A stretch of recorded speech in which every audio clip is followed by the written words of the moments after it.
Hello, everyone, and welcome to the Big Brother Stockwatch Roundtable podcast. It's the first of the season, and I am your host, Taran Armstrong. This is, of course, the podcast where we talk about everything from the live feeds, and we rate the players based on how well we think they are doing in the game. It is the weekly summary, essentially, of the live feeds.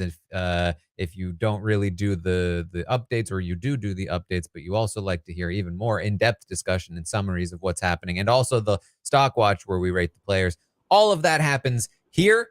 And I'm very excited to kick off the season with the first of the season. And of course, joining me here is, in fact, Melissa. How you doing, Melissa? I am doing well. Oh, we're back. Classic. Classic. That's becoming a quite dated reference at this point. I know. And I literally don't even know anymore where that comes from. I feel like that happens so many times where they'll just be like a joke that we just keep going with. And then it's like, where did that come from? And I'm like, I have literally no idea. But anyway, I'm doing great. I was telling you guys earlier, and I'll say it again, I feel totally unprepared for this podcast, even though I've been watching feeds literally all day long, and I've been keeping up on everything, and yet it's just every second something new happens, and I have literally no idea what to do for the ratings. So we'll go with it. We will. Also joining us this week is Pooya. How you doing, Pooya?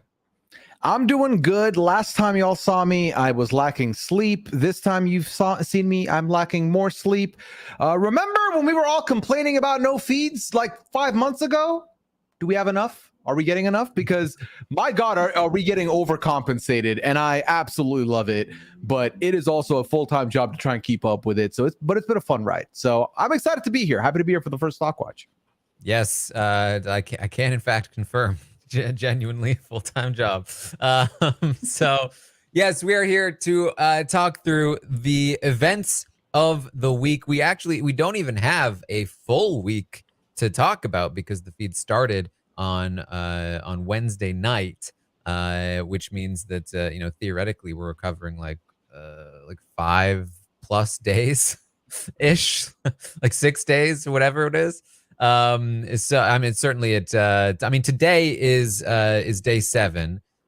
So if they start, but basically day 1 was like a very short day. So it's like six and a little bit. So not even a full 7 days here, but it has felt like quite a lot of things to cover. Not the least of which is the fact that Sharif Fields is on the cast and playing the game on the feeds. There is a split house in play. There are multiple very wacky characters going on here. Everybody is playing hard, and they don't stop gaming. I mean, something that we were just talking about before the podcast started is that, like, genuinely today, I don't think there's been a moment like longer than 5 minutes where there hasn't been a game conversation happening, which is quite abnormal. So especially this early. Yeah. So, this is where we're at, and who knows how long it will last, but for right now, it's a lot.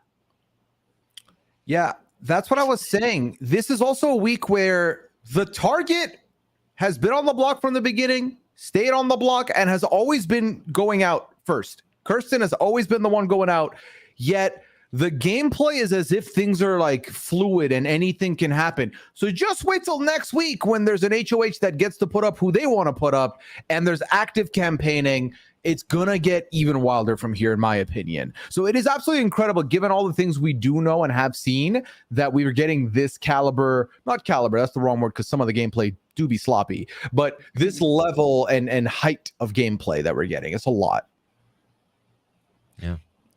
Quite a lot. It's a lot. It's a lot. And it's with everybody. Like, it's just every single person is talking. Even, I mean, I I feel like I'll be watching the feeds and I'll be watching like quad cam and I'll be like, oh, that looks like a gaming conversation. That doesn't. And I'll go to like each of them, just hear like a little bit of each to hear which conversation I want to listen to. And then I'm like, oh yeah, wait, they're both gaming conversations. They're literally like on the workout bikes having a gaming conversation as they're exercising. Like, I feel like I don't usually see that. I usually see like, okay, these people are exercising. They're just chit chatting. And then these people, when there's only like two people like talking next to each other in a room, okay, that's a game conversation. But you literally can't even tell what's game and what's not because they're always talking game. It's so much. It feels so much. And yeah, I don't know. I just feel glad that I'm not the only one who feels rather underprepared. Yes. Well, let me give a quick recap, as quick a recap as possible. Now, first of all, if you're not watching the live feed updates, that's the best way to get caught up with everything that's happening. I am also this season putting out some YouTube shorts occasionally, little 60-second snippets of the top highlights. Those are good. Thank you. Those are really useful. Honestly, it was really helping me a lot today because it was like I would be hearing a conversation and I feel like I would get into it midway through and the person would be saying like, she said this. And I was like, who are they talking about? And then I like happened to stumble upon one of your shorts and I was like, okay, this explains the whole conversation I was just listening to. Like now I get it. So very helpful. There you go. So so many layers of content that you can consume, of course, if you want to keep caught up with everything that's happening. But I'm going to give a short little summary of what has been going on. They got into the house. First of all, not everyone recognized Suri, and those that did, very few of them recognized really what she is capable of, apart from Corey, who knew how good she was at these games. However, of course, as we saw on the episode, Izzy immediately recognized Jared and has since become family, part of the family, at metaphorical gunpoint. And that is the vibe that you get from a lot of their interactions. So that's happening over there. Meanwhile, Riley won the HOH and Kirsten got herself into some hot water by spreading too many theories about where people stood in the house and getting caught trying to make too many deals and stuff like that. Just quickly became the easy scapegoat first person to target, which Riley was happy to oblige with and left Kirsten and Felicia on the block after a valiant plea from Corey to remove himself from consideration when he really was going to be put up there on the block. Hisam then won the veto and decided not to use it, in part because they were worried about who else would go up, and also primarily because they just straight up want Kirsten to go, and they're all pretty convinced that she's going to, because there has been basically zero movement on the Kirsten being the target front, and that continues to this day. It is probably going to be something like a unanimous vote for Kirsten to go. But there's so much other stuff going on, primarily that Riley, Jag, and Blue became a tight trio. They call themselves Crowd Control. And then within that, Riley and Jag had something of a final two deal, but that's kind of loosened in my view so far. But then they wanted to create what is essentially an onion structured alliance. Now, if you haven't listened to some of the off-season podcasts that we do, I had one in particular that really described how this alliance structure evolved and formed. But basically, the how it works is you have an 8-person alliance. Within the 8-person alliance, you have a secret 5-person alliance. Within the 5-person alliance, you have a secret 3-person alliance. And then within that 3, you ideally have like a final 2, right? The idea is that you're always in control. You're always in the majority as the numbers go down. That's what Jag really wanted to create. And he helped spearhead this idea that let's branch out from R2 to 3 to then make a 5-person thing, which they called the Handful Alliance, which included Cameron and Matt.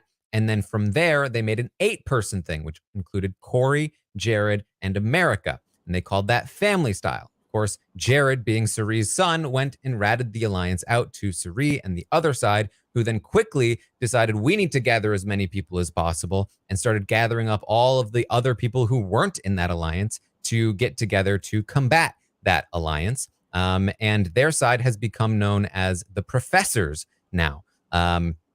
Mostly older crowd people for the most part. There's many sub-alliances within that. The Bye Bye Bitches, the Brown Sugar Babes, and various Final Twos and Final Threes happening over there as well. And then you now have a few people trying to ride the middle.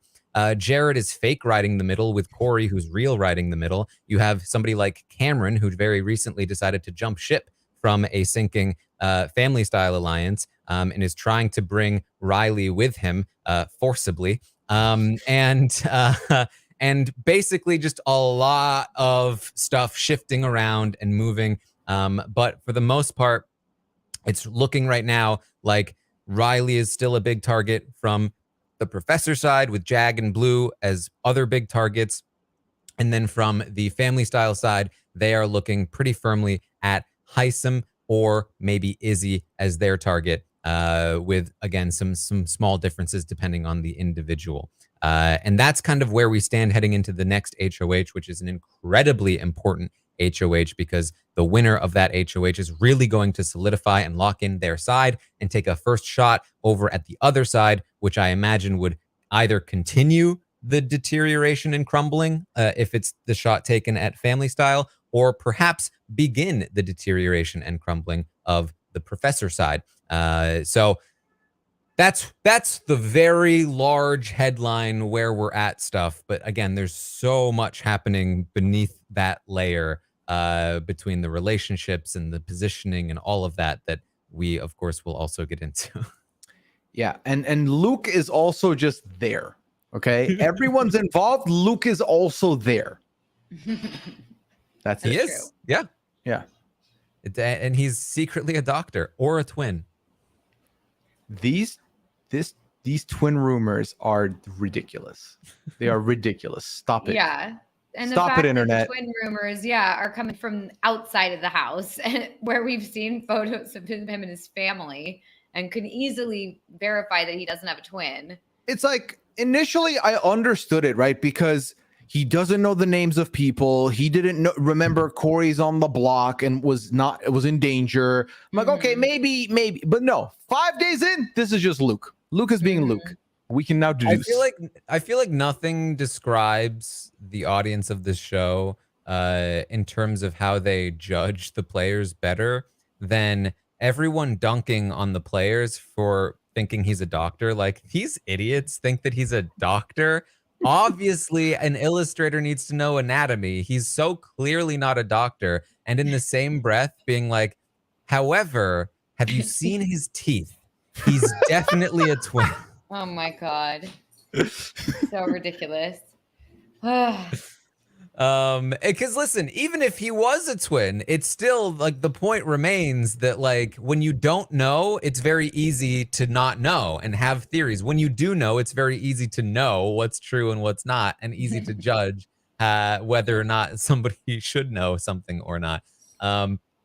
So either way, all of that's going on. Of course, the big headline is that Suri is in the house with her son, and she is already playing very well. And the secret son connection is already proving to be very valuable. And there's a lot of discourse happening about this. When I heard that Suri was willing to come and play Big Brother a year ago, my tweet was, that's a slam dunk.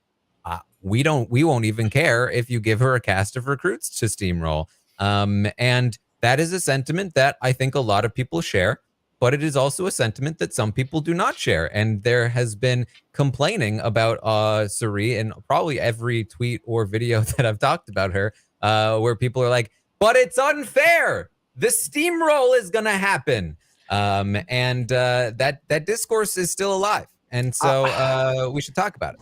I'm so happy I'm here for this, because this is the first weekend I get to talk about this, because I've been very frustrated seeing this discourse, and I would like to now chime in on it. Okay, so the immediate comparison was, oh my God, Suri's the one person brought in. She's like the returnee. This is BB19 all over again. No, Suri played Survivor and Traitors. This is Big Brother. So technically, she's not even a returnee for this show. this show is 100 days. Those shows are like 3 weeks tops. It's, or, 39 days max if you're talking Survivor. So they're at 39 days in Big Brother, you're not even halfway there this season. So that's a lot. Second of all, when we're looking at the returnee seasons where they brought one person back, Jesse, Big Brother 11, he was on the immediate previous season. So he has notoriety coming into BB11. In BB19, Paul gets brought in immediately after a 99-day season where he makes it to the final 2 and is now being brought into this season to a crowd that all were like, oh my God, it's Paul. Paul's in the house. Woo! Like they lost their mind because they recognize Paul. They know who he is. Also, Paul was given 3 weeks, not 3 A's, 3 weeks of safety through the pendant of protection, if I remember that lore correctly, and was just given safety and friendship bracelets to make people bond. Cirie, yes, has her son in the house. However, her son and her being in the house, we've seen this happen before. We've had twins in the house, like Luke and Duke, and also the Nolan twins, and also other twins. So like people have known people in the house. We've had exes in the house. We've had Evil Dick and Daniel Donato in the house. So yeah, there's been people that have known each other coming in before. That's happened. I don't think that's like unfair. The second thing is she has no safety.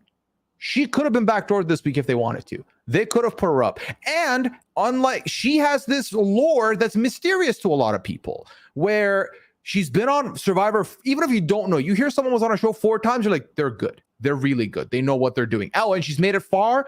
She knows what she's doing. So to me, all these things are going against her. And then if you've been watching the feeds, it's gotten really better now, if I'm going to admit it. But in the first couple of days, Jared looked like a bit of a liability to her game. Izzy looked like a bit of a liability to her game. But you know what Cirie does well is take pieces that might not seem like they're going to fit or work and make them work for her. And we're watching her do this now. So to me, and I will stop because I don't want to be hogging the microphone here, it is not the same, okay? It is not the same. She's creating her own safety and she's playing the game. Don't hate the game. Don't hate the player. Hate nothing. Stop complaining. It's a good season so far. Yeah, here's my thought here on this. I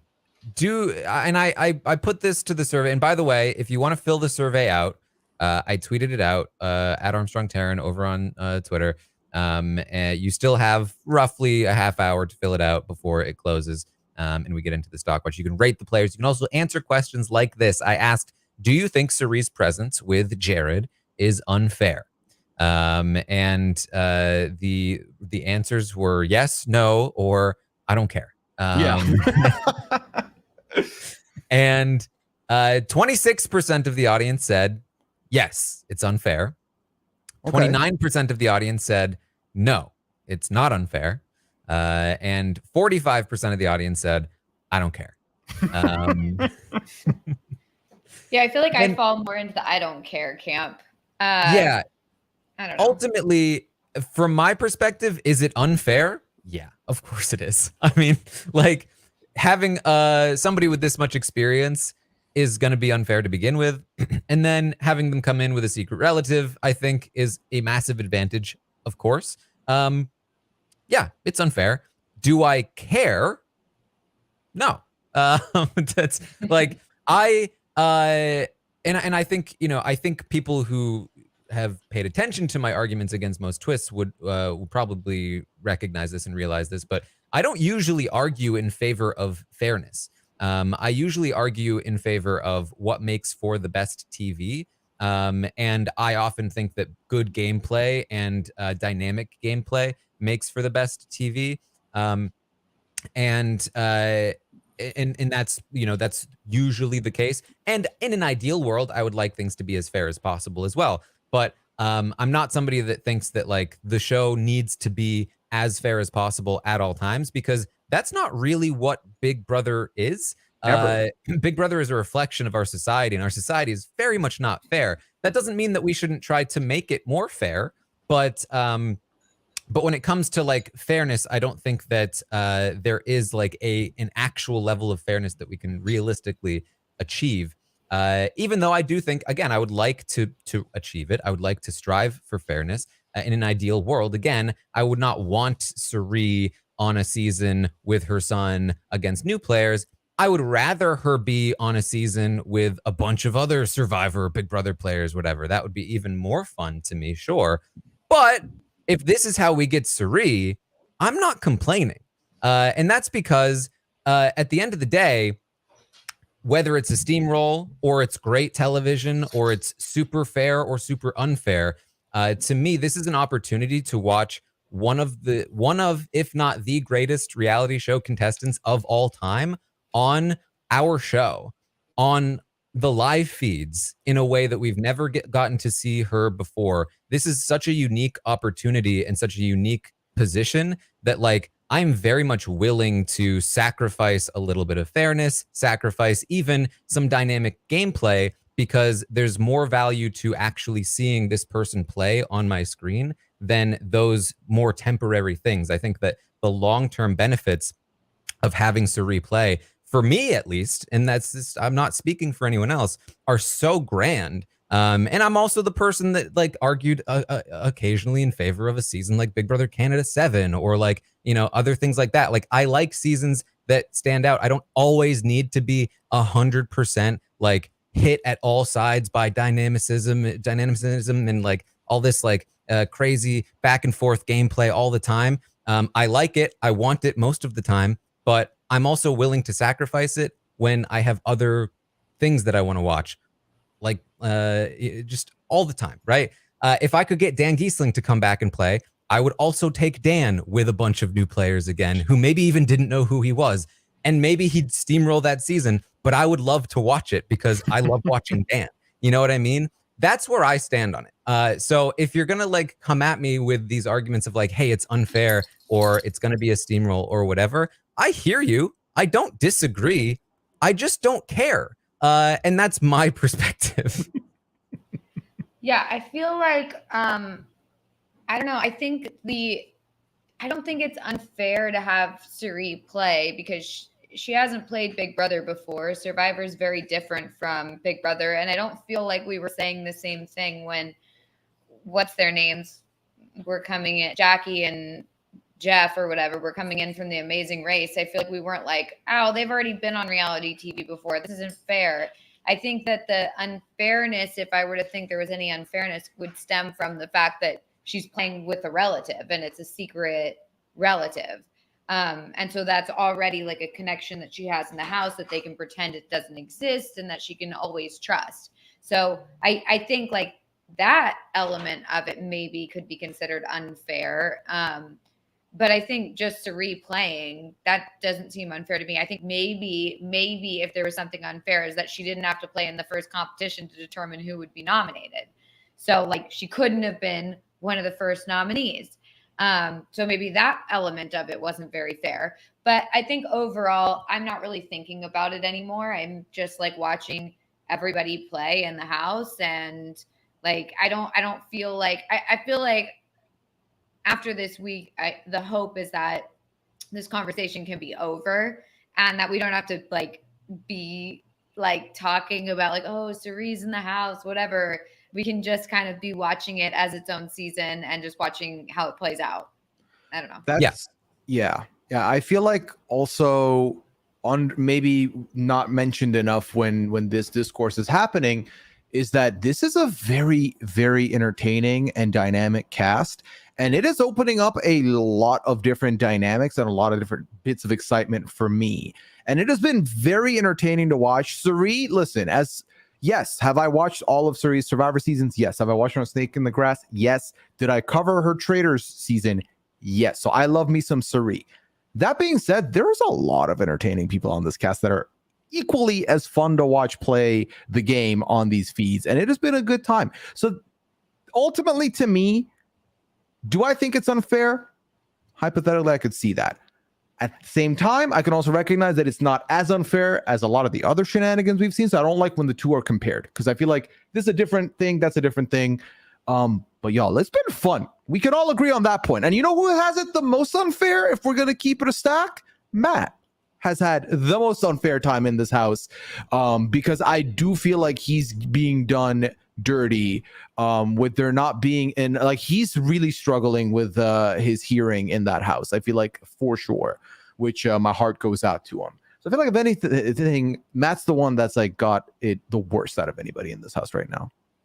Yeah. And I concur, and I concur with Melissa as well, in the sense that like, I don't think there's necessarily, for me at least, and maybe, you know, certainly any guests that come on and feel like they want to express how they feel about Cirie being on the show and how it's unfair, that they're perfectly capable of it. For myself, though, it's not something that I feel like we need to talk a lot more about throughout the season, because it's, again, you know, I'm always looking at like, what are the show producers trying to achieve, and what is the cost of what they're trying to achieve? And 99% of the time, they're trying to achieve something dumb with dumb means that fail and make the show boring. And I'm just like, what is even the point of any of this?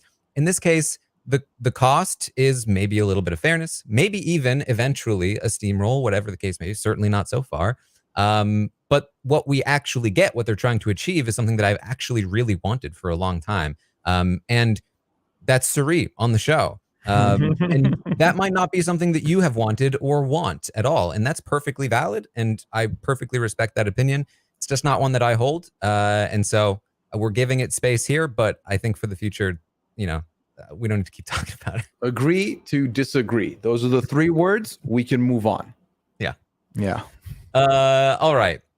So let's talk through the sides of the house. I think that's one of the bigger storylines here.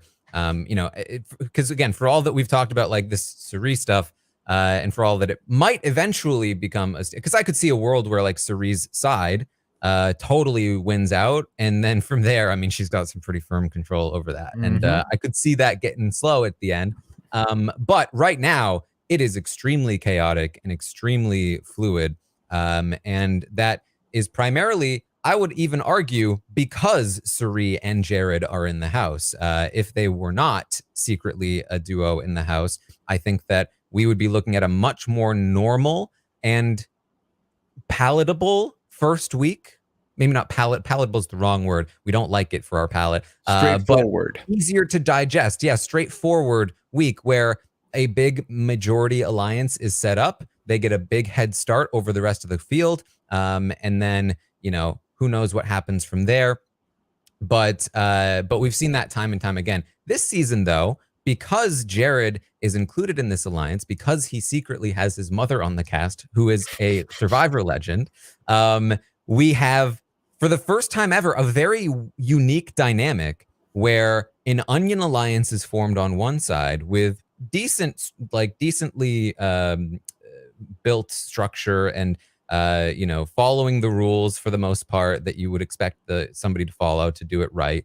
But they're clocked on the other side. Not only clocked, but like the inner workings of it are basically plain to see, which gives the people on the outside the opportunity to actually form a coherent resistance. And they're now battling for resources, and also individually on the deeper level, battling for their own position within their alliance. Am I positioned long-term to do well if this alliance succeeds? And also, am I positioned to be safe if the alliance doesn't succeed? And so there's so many different layers, and all of the players, except for like maybe Luke, are actively playing, and maybe Bowie, actively playing very hard in the game to do all of those things at once. And it's causing a whole lot of shifting and maneuvering and all kinds of very interesting stuff. It's a dynamic that, again, I haven't really seen before. We've seen 2 sides, but they're usually sides that are built on genuine, just kind of like, well, we're a group of friends, you're a group of friends, and now we're battling. Or in like season 20's case, we're a group of friends, Faute, and we're a group of friends that Faute can't see. And so we're just gonna like surround Faute and get them to shoot each other, which was also a kind of a unique situation. It was very fun, but this is different. This is very interesting to me because it's playing a lot around a lot with some of the like deepest level of Big Brother meta and sort of shifting, I think, how I'm starting to look at how you might want to play with this meta. And I'd be really happy if this kind of dynamic continued in the future, because I think we're really actually seeing the game advance in a cool way.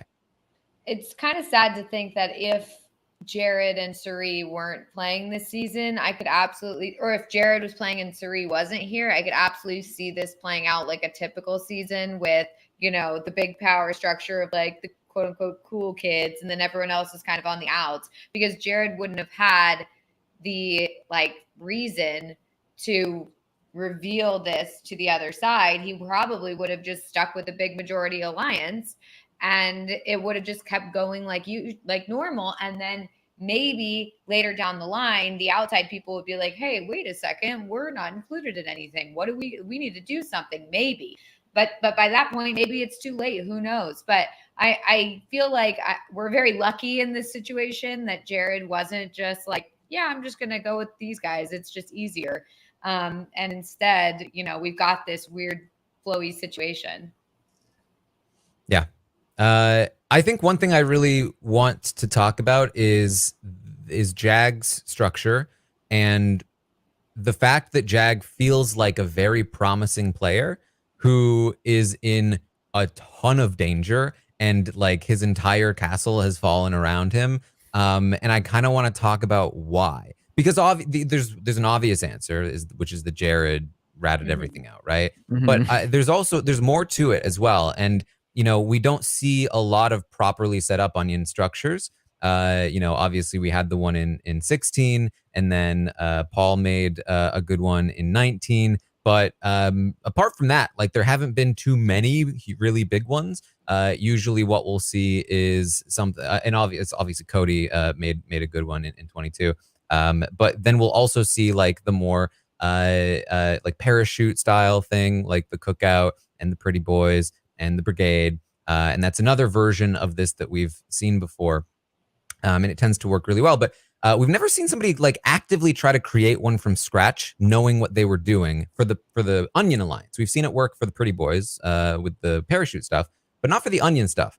And I think I'm noticing some intricacies to how it was set up that are intriguing me. The first of which is that instead of starting with 8 and building down, Jag started with 2 and built up, right? Yeah. Him and Riley, him Riley Blue, him Riley Blue, Cameron Matt, and then adding 3 more on top of that. And they had the right idea that we need to make sure that the people who we're building up on don't realize that we've already built something below them, which they tried to do, especially with creating the 5. And I think they did a decent job of it when creating the 5, but then kind of gave up on that tactic when making the 8, and made it very clear to Jared and to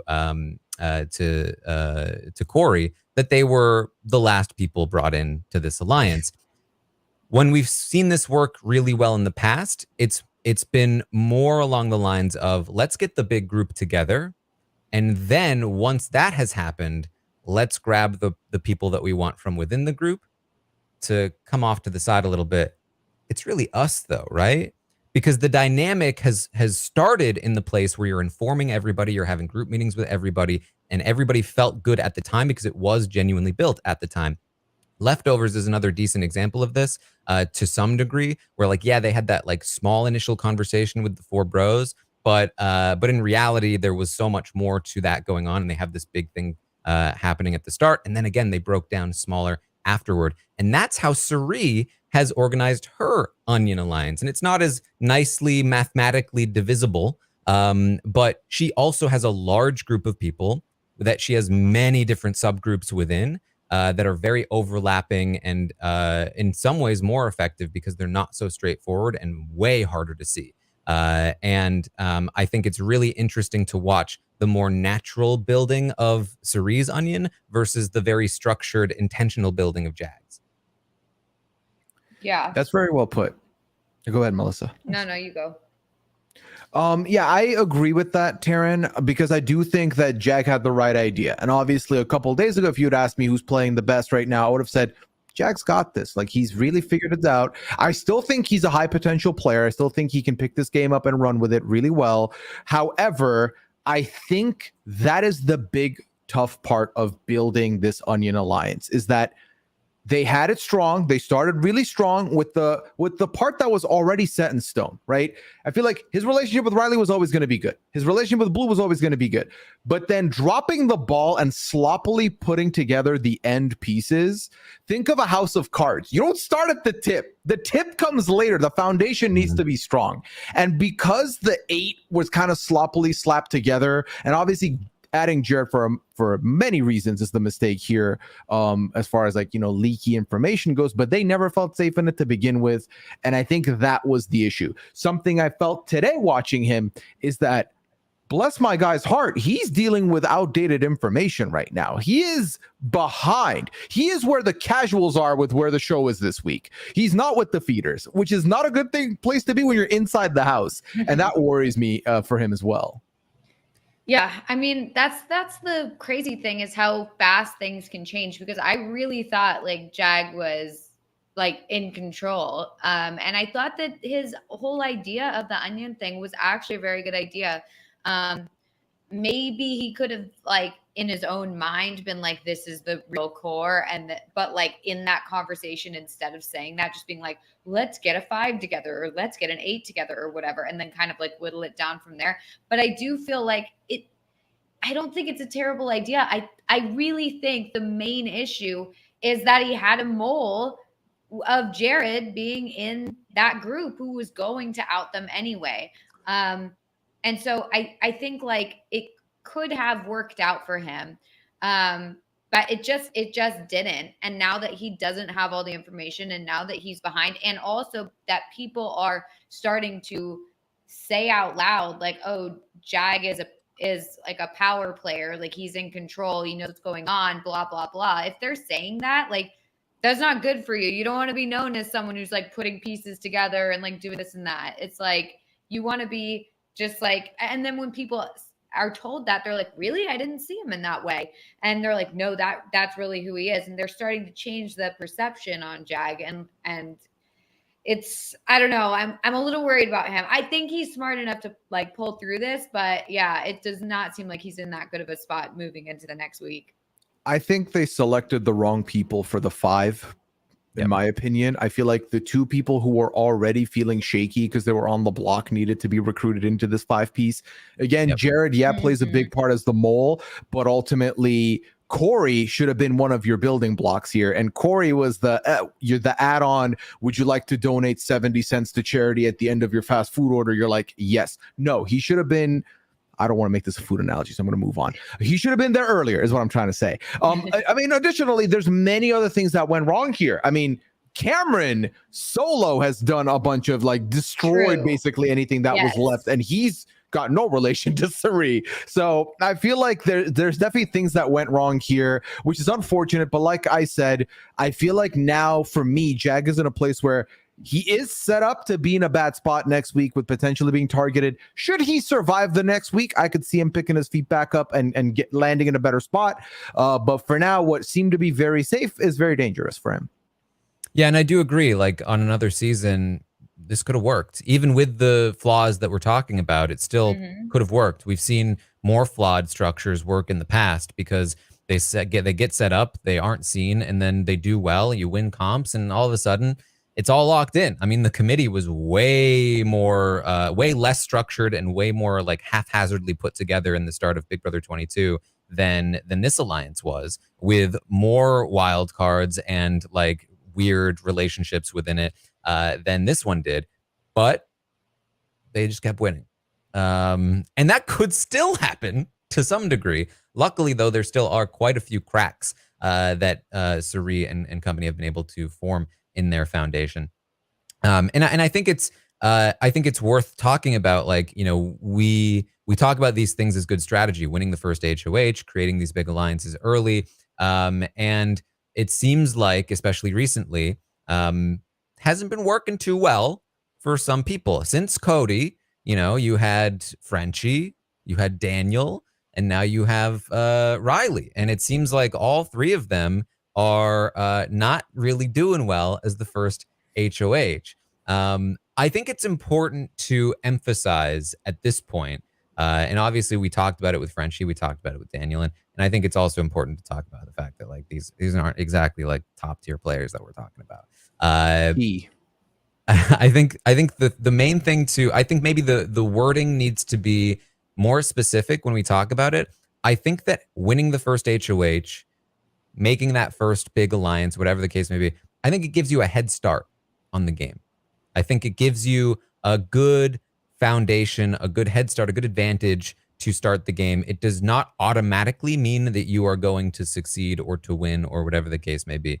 If you do not do something with that head start, as we've seen other week 1 like that was Daniel's issue. He didn't do anything with his power and he got completely left behind.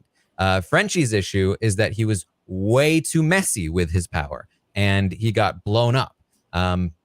Riley's issue is in part that that she trusted Jared and that blew her spot up, and also that that because of how this like all the things that we've been talking about basically, right? Like with Jag and this structure, like all of those things are going wrong for Riley. She had an advantage, she had a head start, but the other side is one step ahead due to Jared and due to their own skill. And they're overcoming that advantage, that head start that she had, despite the fact that she had it.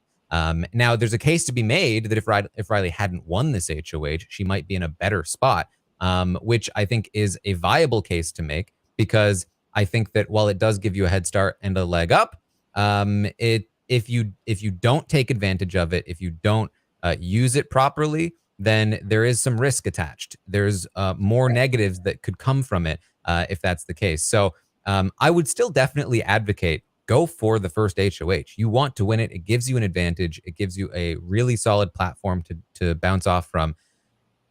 Unless you're a bad player, but who thinks they're a bad player? You know what I mean? If you're on the first episode and you're like, listen, I don't know what I'm doing. I'm bad at this, so I want to throw the first HOH. I'm going to be like, respect. All right. Yeah. I hear you. But if you're like, hey, I'm a mastermind and that's why I'm throwing the first HOH, I'm like, no, you're not, because you're intentionally throwing away tools, but maybe inadvertently you're doing the right thing for yourself. Right. Yeah. I think what you're saying, and I totally agree with it, is like the first HOH, it gives people a reason to talk to you. It gives you a reason to get more information. It gives you that ability. But like, if you end up, which is what Riley did, you like having these conversations, people are coming to you, they want to talk to you. And instead of just taking in information, getting to know like the house, she was giving out more information she was getting. She was revealing who she's close to. She was revealing who she's talked to. And just the whole point of being that first HOH is to gather information. Like information is power in the house. And if you're giving out more than you're receiving, then you're not putting yourself in a good spot. So I don't necessarily think that Riley is, I keep getting confused because my dog is named Riley. So I'm like, is that the right name? So oh boy. if I know, if Riley is like, I don't think she's a bad player, but I just think that when people were coming to her to talk, I think she just was like excited to have these conversations. And so she was just giving away all the cards that she had. And that ended up hurting her. See, we talked about this on the live feed update, Taran, where this is arguably the best first HOH ever created, because not only do you get the safety, you don't nominate the people. You don't have to, quote, get your hands bloody, or what if you get blood on your sword if you're Riley specifically. You don't have to do that because the noms are made for you. You, if anything, are saving two people. So you're the hero. You're the Enrique Iglesias. You're doing a good job. And then you might have to renom later. So that's where you have a little bit of power where people are still going to schmooze you. Melissa, you're absolutely correct. You got to gather information.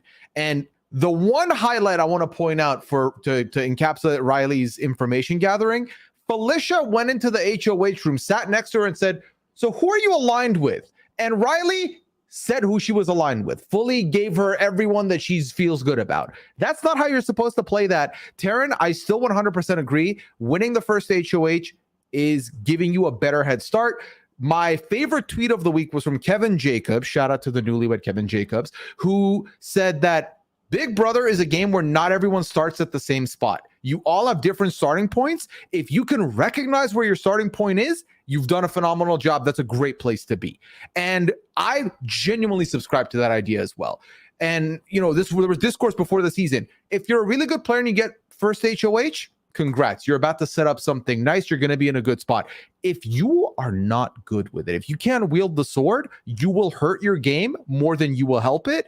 And it was almost better to not win it, because then you're a healthy medium in the middle, starting somewhere middle of the pack, and you can survive the next couple weeks. But Riley, I feel like, went from a really good spot to now potentially could be gone next week. Yeah. And again, it's like the advantage is obvious. Riley had literally every single person in the house, except for famously like Luke and Red, approach her, say, work on building a relationship with her and wanting to build an alliance with her. And she had the pick of the litter. She could have chosen any structure, any group of people that she wanted to work with. If she had followed up on those relationships, she would have those strong relationships with every one of those people in that house. But she hasn't. She focused a lot on the people that she had. She cooped herself up in the HOH room, and she chose a bad group of people. She chose Cameron to bring into her inner circle, which was just such a bad misread. Everyone could have told her the vibes were bad. That's kind of where we are with that. Let's get into some of the survey questions here before we rate the players. First and foremost, of course, one of the favorite things we talk about, favorite players. Let's just call Suri number 1, and we move to number 2. We can agree Suri is number 1. See, my curiosity is, will Suri stay number 1 all season long, or will somebody eventually? Because we talk about like Big Brother favorite rankings, they like to go all over the place. Is it possible that Suri is able to take that first spot all season long, never miss a week? Remind me, once someone's evicted, they get removed from this. Take them all. Okay. So if she ends up leaving this house, I think she holds it. I do. I think she would be the first person to do so, if she does. So who have been the closest since you've been doing this? I was trying to think. I think Tyler was up there during 20. On 20, yeah. But other than that, and I don't think he managed it. And then other than that, I don't think anyone really even came that close. Well, what's interesting is now that we've said this, now that it's out there, I wonder if people were listening like, oh, you think it's going to be set? Next week, they're all right on whoever's second place and try and have it get usurped. People are saying Taylor. I went too far back. It's possible Taylor did. I'd have to go back and check. Would she have been usurped? Maybe. I'm even thinking, even in her HOH reign, I don't think, was there anyone that's going to take over? I think HOH is probably the biggest time she was maybe could have been knocked down. And then maybe like the first week, even though she was very liked, I don't know if she had number 1. But I'd want to go back and check for sure. But yeah, that's we'll take a look back. All right. So yes, Suri is number 1. Do we know the last person? Last place? Ooh, yeah. Cameron. Yeah. Is number 2 Felicia? Yes. As it should be. Okay. Number 2 is Felicia. And I guess on number 3? Looking at the list real quick. That's actually going to be high. A lot of like bouncing around, because I could see a world where it's Jag. I could see Jared, Jag, or Corey. Maybe Jared. Maybe Jared. Yeah. Yeah. There we go. Here's the list. There's way too many for us to guess them all, so I'm going to give you the list here. Thank you. It's Suri, Felicia, Jared, Nicole. Okay. Corey. Yeah. Jag. America, Blue, Matt, Heisem, Bowie, Riley, Izzy, Kirsten, Luke, Red, Cameron. Luke very low. Who is it? Hey, Taran, mean, have we met him? Do we know Yeah, who it's this man is? I'm not that surprised. And also, like, his conversations are just like, even when he does have conversations, it's not like, I don't know. I don't really get much out of him. So I'm a little bit like, okay. I'm not surprised. Yeah. So interesting stuff there. I asked the audience to rate the episodes this week, and they gave the episodes a 6.1, which I think is it's mostly fair. I think the premiere was not great, except for the Suri moment. And then the Sunday night episode was pretty good. Not like amazing. It could have been better, but it was, I think, pretty good. So I think a 6.1, maybe even a little low for me at this point. I'd maybe go a bit higher than that, but that's how the audience is feeling. The minute Julie said Gookopolis, it was a 10 for me, but that's just me speaking. I had fun. So the Sunday episode was a lot of fun for me. The comp, as always, but the DRs alone were worth it for me to, I would say maybe 6.9 is where I would go. Nice. All right.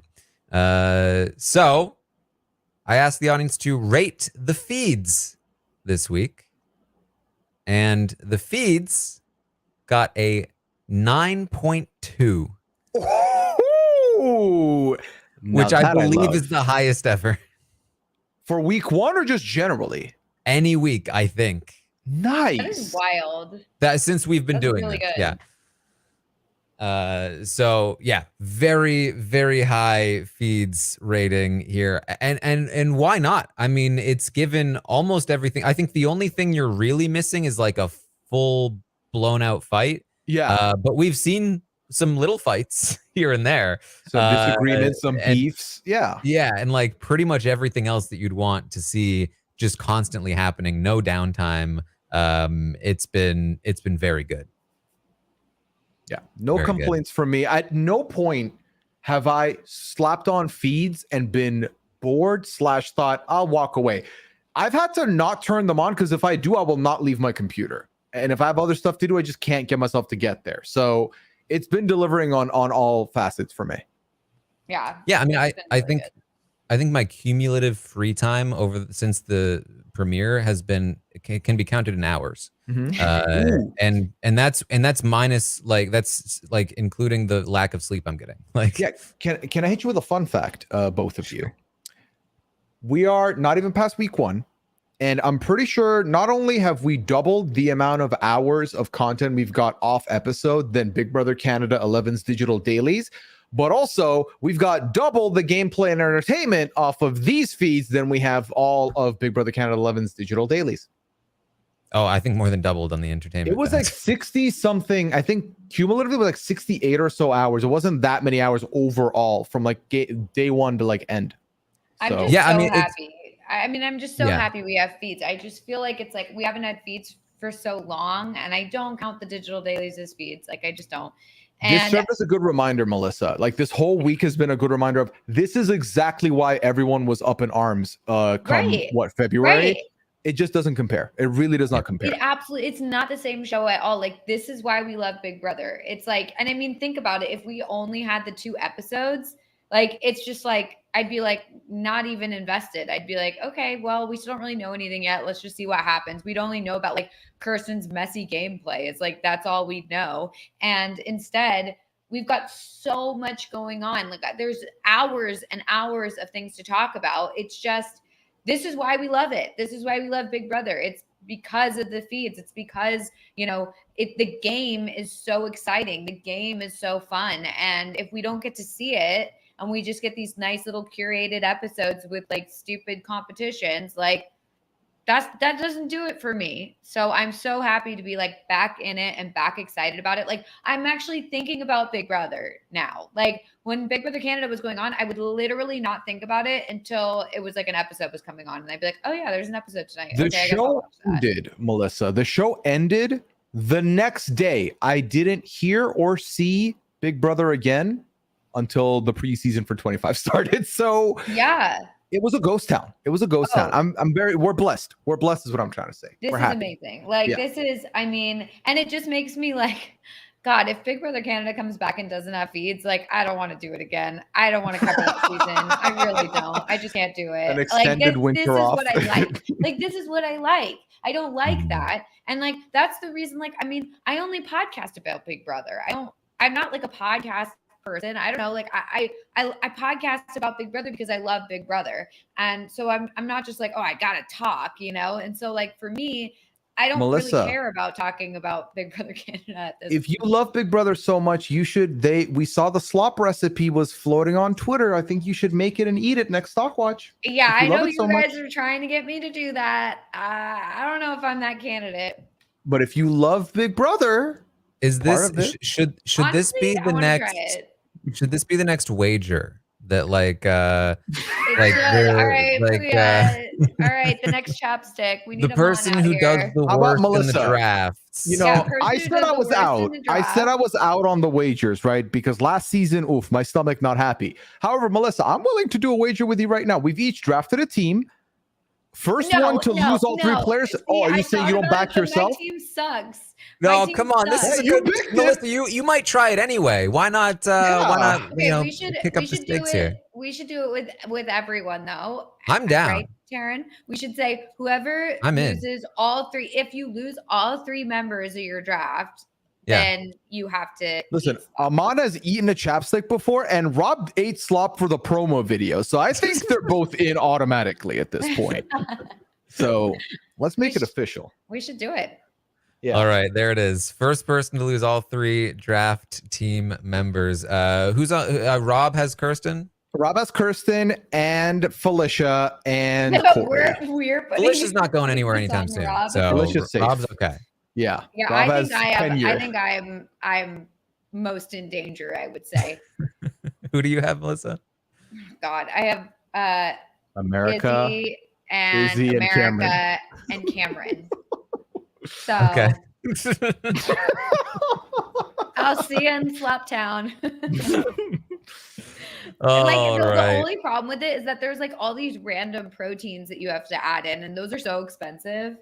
So, you know, I didn't think of that, what's going to be a that's costly the one wager. thing. Yeah. Like I'm happy to eat oats or their steel cut oats or whatever that they have in there. But then you start adding in like the soy protein and the pea protein or whatever, the pea shoots protein. I don't know what it is.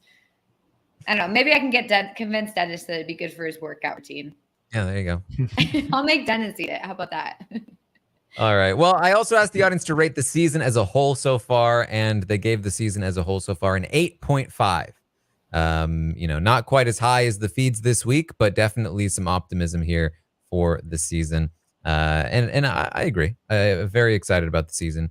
I asked the audience to rate Riley's HOH reign, and they gave it a 4.1. So not great, but not that terrible either. And I kind of agree. Like, I think a lot of the faults of her HOH reign can be pinpointed to the fact that, Jared is related to Suri. And if you take that away, I could see that being a 4.1. With Jared, though, being related to Suri, it's a bit worse than that. So I think we're grading on a curve here. Yeah. So I don't know if you have the stats, the points from the last two seasons.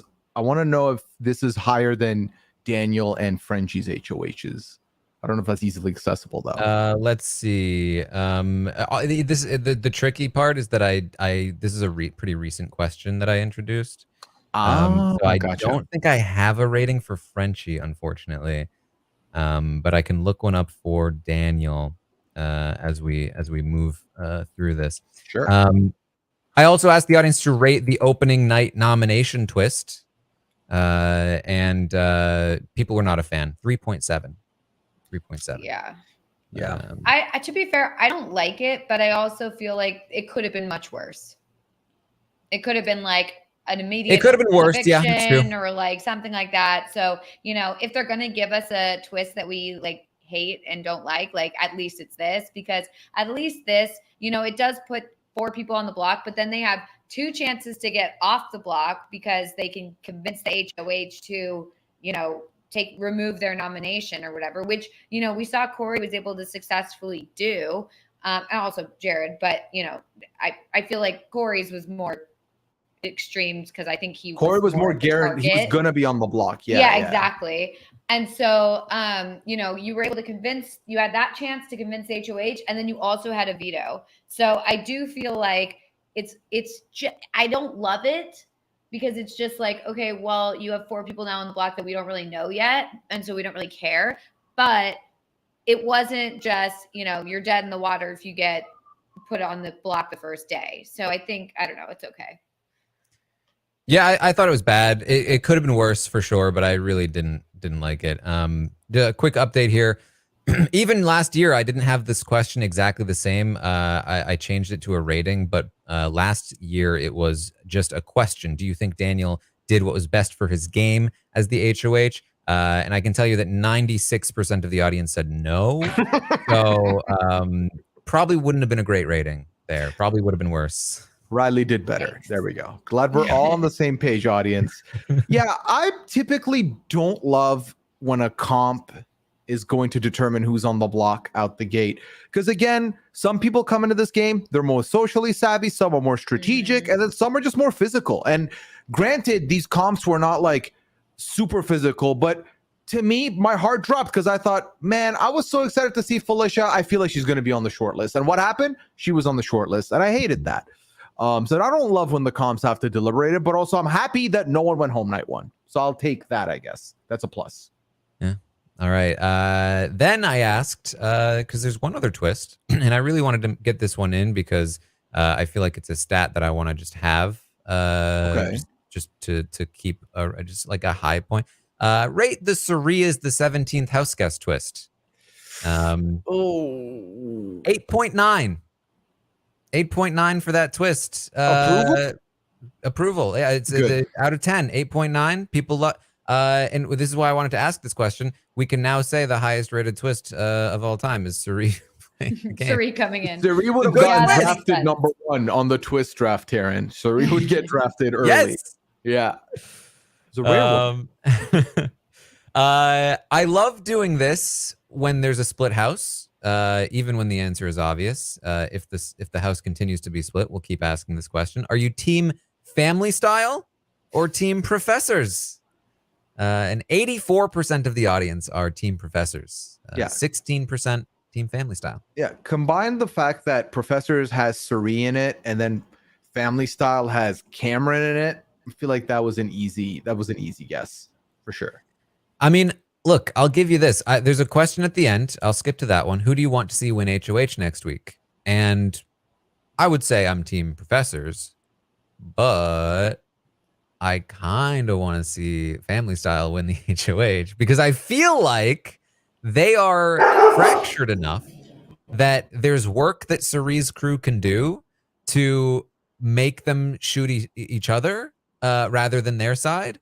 And if that works, it's going to be fantastic television. And if it doesn't work, like, sorry, Izzy or Hyson, like, I'm not that pressed. Well, literally today, Riley and Jag were talking in the HOH room, or was it Riley and Corey? And they were talking about how, if we win, I think it was Jag, Luke's going to go up on the block. So they still might look at Luke despite all this happening, which I think would be super entertaining if Luke's on that block and ends up either going or staying. So I do feel that. I feel like the Fautang would end up becoming real, especially with everyone drawing a lot of comparisons there. Now, if the professors win, I kind of need it to be Messy Izzy at the wheel. I need Izzy at the wheel for that one. That is the top pick on the board. 24% of the audience of the 16 available house guests said Izzy would be their pick to win HOH. Oh my God.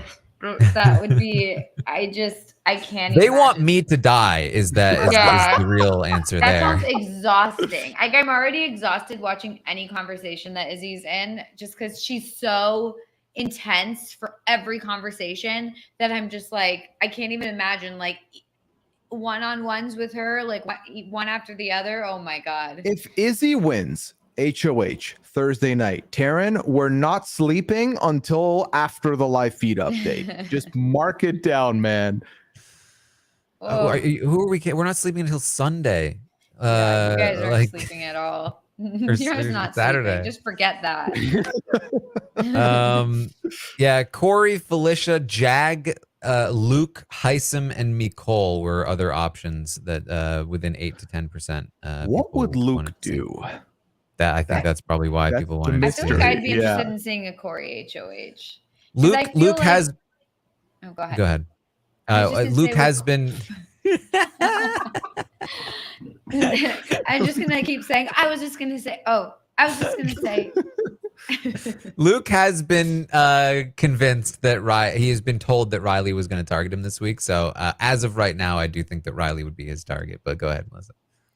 Well, I think with Corey, my hope would be that if Corey became HOH, maybe people would be more inclined to actually like really try and work with him, and maybe something could be put into place. I just feel like people, I don't know, maybe I'm reading too much into it, but I just feel like every conversation Corey has, like it does feel like he leaves the room and then people are kind of like, we're not doing that.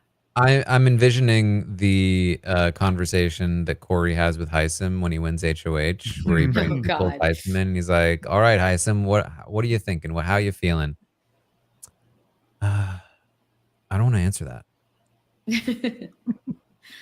God, I feel like people online were saying that, like, is there a possibility that like Corey and Heisem like either are or could be some sort of secret alliance where they like hate each other outwardly, but then actually like come together and talk, which I think that would be really great if that was the case. But yeah, I don't know about that one. They had me for a second yesterday. They had me in the bathroom talking about the two of them working and roping in Luke. And I thought, we just turn a new leaf. Yep. 2 hours later, nah, that was just a gust in the wind. Did not matter. I know. I thought the same. I was like, oh, nope, never mind.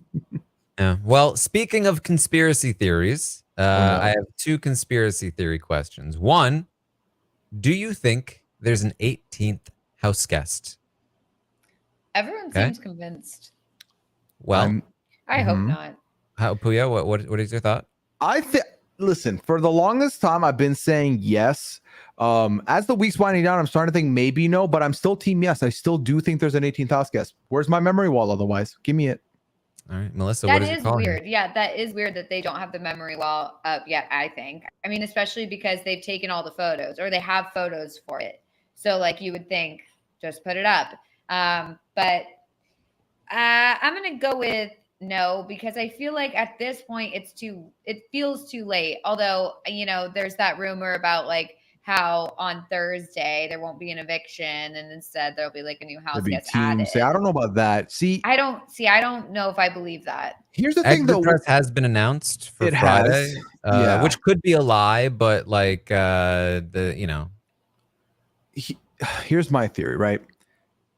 I don't think it's too late because Jeff and Jackie in 17 got added in after Jace left. You know what I mean? So like after the eviction cycle. This is where I put my hat on, and there are no twins involved in my theory, so bear with me.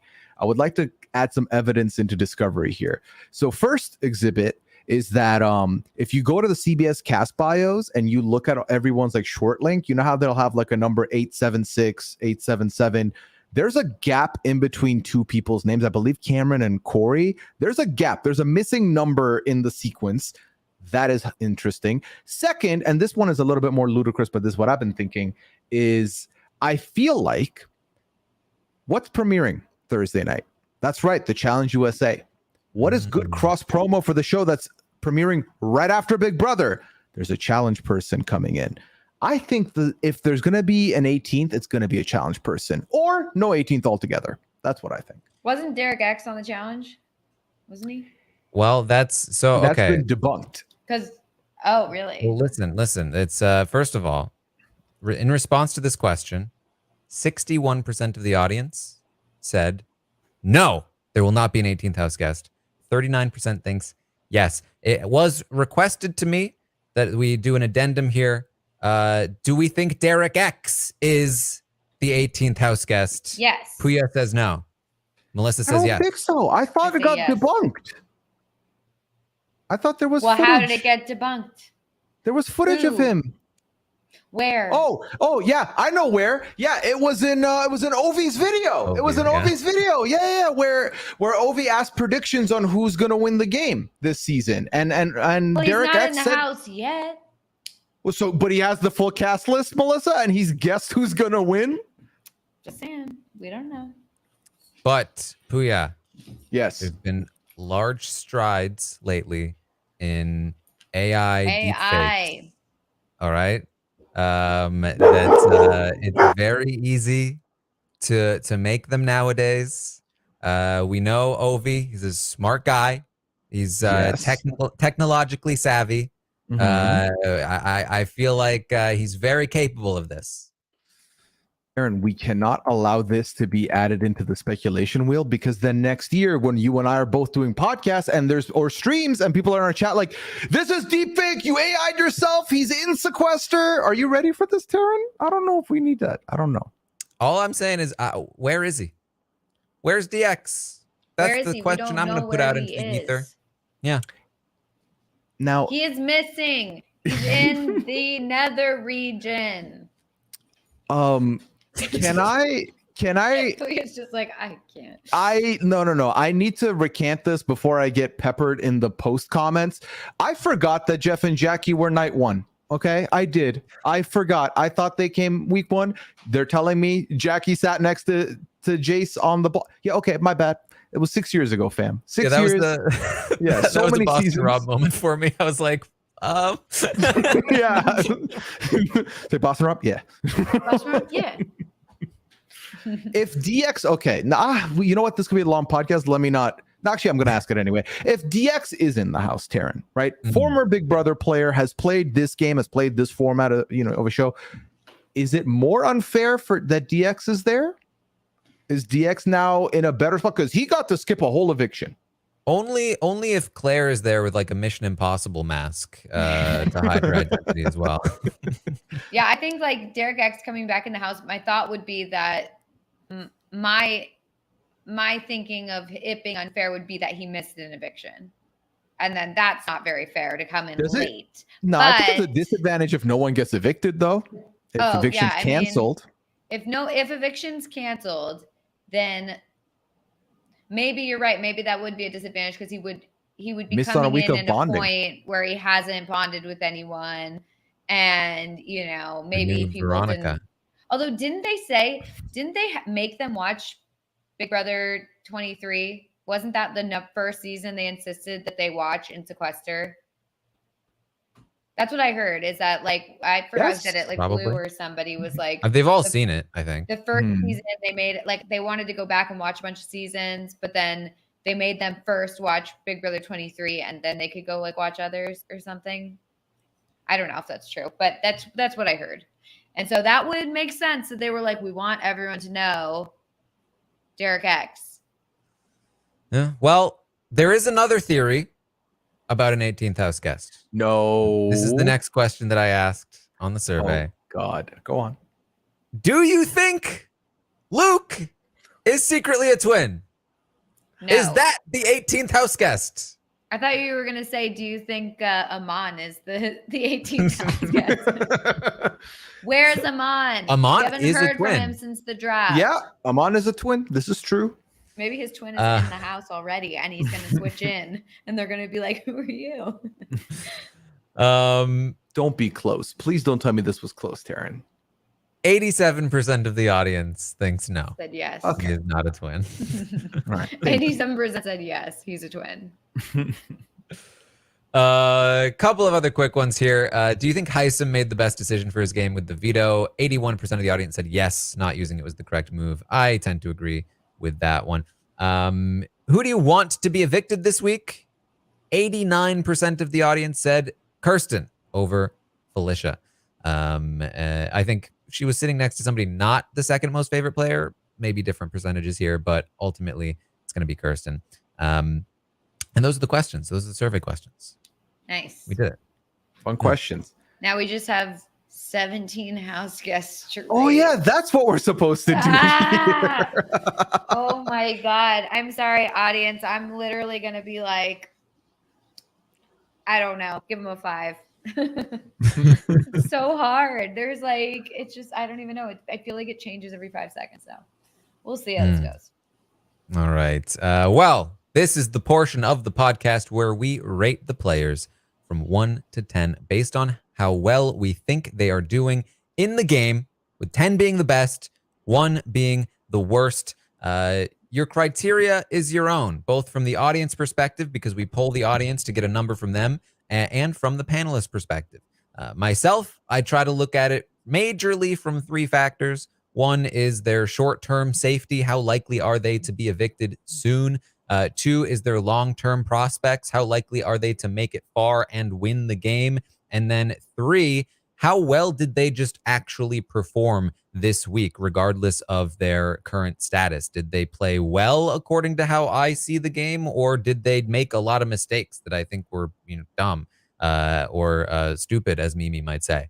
So I try to combine those 3 factors to come up with an ultimate rating for the player. We then use those ratings to calculate a stock price that is shown on realitystockwatch.com. You can sign in there, play the game, and buy and sell shares of your favorite players all season long. And as the ratings of those players go up and down, you can either make or lose money in the Reality Stockwatch. That is how the game is played. And this is the chart that we will use to see the ratings for these players. So let's kick this off. Let's start it up here with America. Let's rate America. I think we're great. 1. America. So, but America the player. America the player. I like America a lot. I feel like she's got a good head on her shoulders. She's a big fan of the show. And she is, I think, very good socially when she interacts with people. My biggest gripe about her game is that she is not nearly active enough in going and talking to people and making those connections, especially strategically. I feel like she is under the assumption that she should be lying low right now and waiting to play the game a bit harder, especially because she feels included in this big alliance. She's one of the few people in the big alliance that is both not included in the actual core, but also hasn't realized that it's completely blown up yet.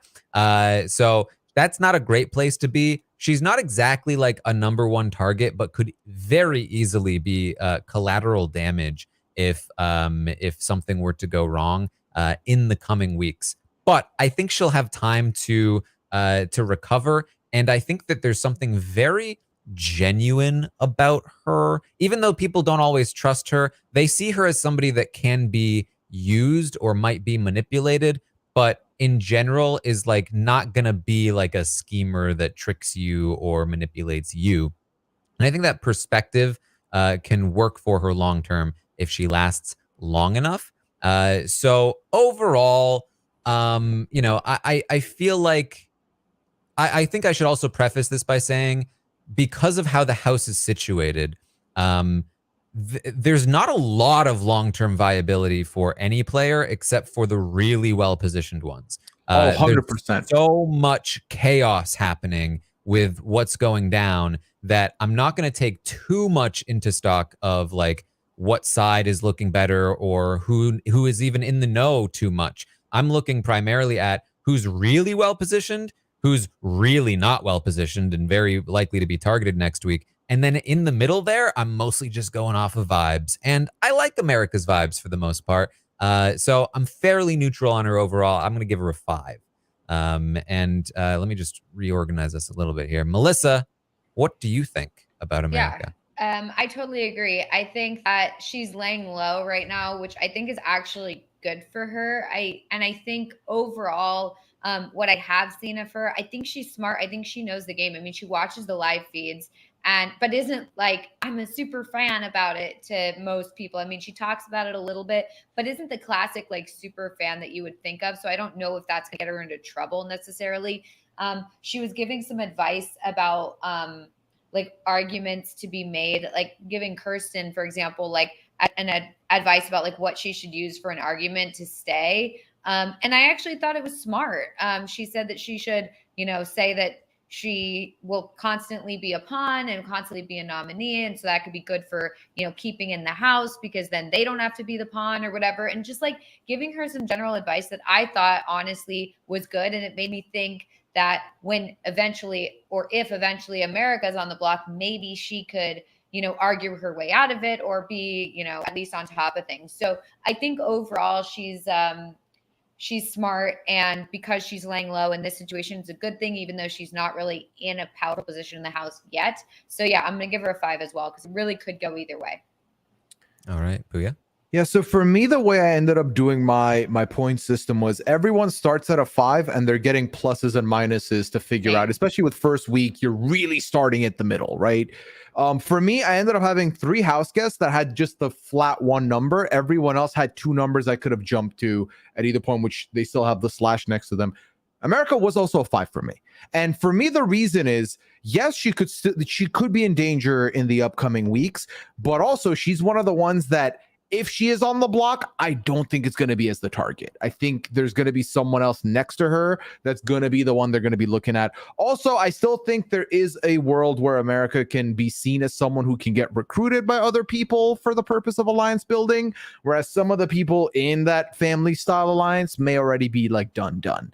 So I feel like she also has the game knowledge, which is a huge plus. I think she can make moves. I feel like, as much as I would love to play as someone who would operate under a 9 or 10, if I was to play Big Brother, I think I'd end up a little bit in the America spot. Oh my God, I'm in that big alliance that I should have always been in. Great. And then maybe I need a social recharge, because listen, make no mistake, you might think I do good. I don't think I do good. I think I'd need the reset in that house. And I feel like America's somewhere there for me. I feel like we could see her do well. I could see her maybe getting unlucky, but for now, 5 it is. Yeah. Also worth noting, one of the few people in the Family Style Alliance to not just constantly blab about all of her secrets, which I think is big asset. Yeah. Also, she did win that first comp, so she could do well in the comp. Who knows? The audience also gave America a 5. Yeah. They agreed with us. So straight 5s down the line for America. Yeah. Low key, alphabetically, we got screwed with a pretty basic rating here, because America was always going to be a 5. So yeah. All right. How do we feel about Blue, though? Melissa, what are your thoughts? This one's a little hard for me. I'm going to be honest. I haven't seen that much of Blue enough, or I guess as much as I've been watching some of the other people. I think Blue is generally good socially. I like that Blue was, initially involved in some of the bigger, alliances or more compact structures. But I feel like now that structure has kind of imploded a little bit, especially because her closest allies at the time were supposedly Jag and Riley. Now all of a sudden, those people aren't looking so great. And I don't know if Blue has really, gotten enough out there to make relations with the other side, quote unquote, of the house. And so I don't think she's in that great of a spot. So I think because she is more connected to people who are in danger, I think she's more in danger. So America versus Blue, I think I got to go with a 4 for Blue, but I'm really not sure. And you guys could convince me otherwise, because I don't know. You should have seen me this weekend. I was sitting there with such hubris that I drafted an incredible team. I was like, I got Jag and Blue and Hisense killing it in the comps. Oh man, I'm eating good. Yeah, which saddens me to say, Melissa, that your assessment currently is correct. Now, here's the thing. Do I think Blue has the tools to be a good player? 1000%. I think she has shown good social capability. I think she's someone that could be a force to be reckoned with. However, in this house right now, Blue is very much on people's radar. And Blue got caught very early in the old double dips. So I feel like that's not a good spot for Blue to be in. I think Blue is someone who could end up on the block. potentially even as a pawn for a backdoor situation. If the backdoor doesn't get activated, blue could get cut. So for me, the 5 for America is a little bit more like she seems safe. Blue is a high variance 4 for me in that she could bounce back depending on her own social play. The right person leaving and her being able to reset her game, I could see a world for that for her. But yeah, blue is someone who's straight up, if you had asked me in the weekend, I would have given her a 7. And now she's sitting at a 4. So, yeah. Well, the audience is a little higher on blue. It was actually decently below America, but still ultimately rounds out to be a 5 from the audience on blue. Yeah, the issue with blue is that she basically has 0 connections outside of her own alliance. And that's because Jared is currently not feeling blue. And I think that could turn around. There has been some flirtation there, but it's not great for the short term. She got, I can't even say got caught because she actively just told everyone that that she wanted to work with Heisem and Izzy, who are now the 2 biggest targets from her side, which is making her side wary of her. There's a lot of talk about how they're not sure that like blue is the most valuable person to them. She's also a like a high value target for the other side of the house. And like a lot of this is her own doing because she just has talked way too much. And I could see blue being the target as early as next week if, say, like Riley has a veto or something along those lines. Right. Blue is absolutely one of the top targets from that side. So I think I considered a 3. I think a 3 is maybe a little harsh for blue right now. I think she has made a lot of mistakes, but I also see a lot of promise vibe-wise if she can get out of this hole that has been dug. So I'm also going to go with the 4 here, but you're on watch, blue, because this is it was not looking great. Yeah, like if I was the expert here trying to give you advice on stocks, which don't listen to me, I've never won this, but I would say blue is the more risky pick in a blue versus America, but blue could yield you good results if the right person wins HOH, whereas America could very easily land on a 5 if we see what we've seen from America this week. Blue could be a 6 next week if the right person wins, because she got what it takes. Well, Pooya, what are your thoughts on Bowie? You said vibes, right? Bowie's there, right? Bowie's there. What do we know about Bowie? Bowie is a DJ and has lied about her age. No, if I'm being very honest, okay, here's my situation. Bowie is exactly what I clocked in the preseason. I didn't think Bowie was going to have a lot of game in her. I didn't think she was going to be like a game, like understanding the game too well. However, who am I to judge when Bowie is in a big alliance called the Professors, and then in a sub-alliance called the Bye Bye Bitches, and no one's looking at her, and has vibes galore in that everyone pretty much likes Bowie. No one's here like, Bowie needs to go. No, Bowie's got no radars going on. So for the short term, I think Bowie's safe. Bowie is in 2 alliances. That gives you enough time. If Bowie's interested, she can pick up the game and learn because she seems to have time on her side to learn. If she would like to get the manual, get the tutorial from the rest of the professors, I can see Bowie doing something with this. It's the same rating as someone here, but for different reasons. But I gave Bowie a 5 just off that. You're in 2 alliances. You're very well insulated. No one's coming after you. And if you are interested in learning, you can learn and you can pick up the game. So it's not a bad spot to be. Now, do I feel like Bowie's going to jump to a 7? No. I think Bowie might just ride a 5 and go to a 4.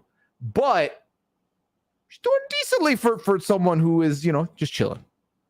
Yeah. Well, the audience a little lower than you on this one. Yeah, the audience down at a 4 for Bowie. And I think I am inclined to agree with the audience on this one. I mean, I agree with everything Pooya said. But I think that my biggest concern for Bowie is that despite the fact that she probably does have time to learn the game, she doesn't seem that interested in learning the game. That's the thing. Yeah. She's very not active, and it's a shame because I think that if she was active, she could actually be a player, and I do think there is some promise there.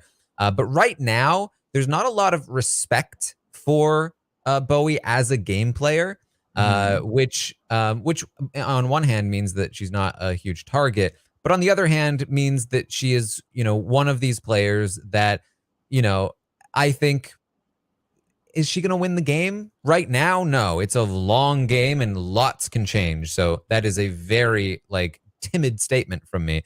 But the way that she's played the game, the way that her personality comes off to the house right now is that she's not really somebody that they're going to intentionally consult about game moves. She's just going to, if she happens to be in the room, she gets the info.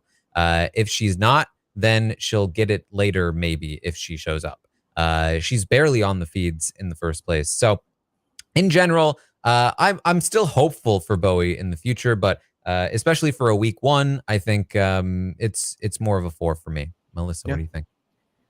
I actually got to agree with Pooya. I think in this situation, I think Pooya's like, yeah. Look at me. I thought I was going to be on a lonely island here. Call me Andy Samberg. No, I'm happy. think you're right. I do think you're right because for me, while I see America as having the brain maybe for the game and having the potential to be a really good game player, I think Bowie is in an actual better spot right now than America is. So for me, that kind of weighs itself out. And I think that they are kind of in a similar spot here with, kind of being in the background, not really being in it yet. And Ben, maybe that's intentional too. I just feel like we always have heard or we've said, lay low, and then come out later. And I think, maybe she's just taking that really to heart. I don't know.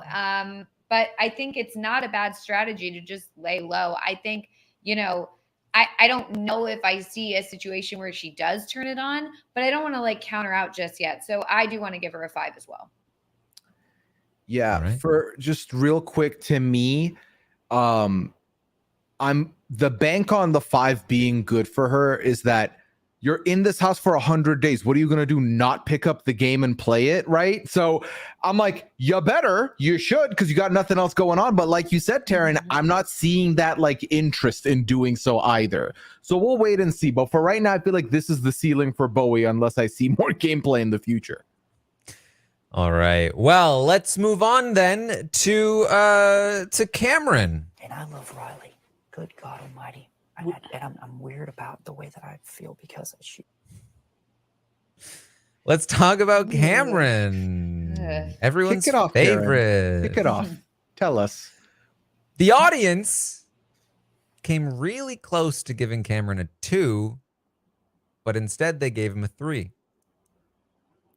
3 from the audience. This got released post live feed update today, right? Yes. Okay. Yes. And honestly, myself, I am a little torn between the 2 and the 3, because on one hand, I think his gameplay is certainly worthy of a 2. I think the way that he's operating is completely unsustainable.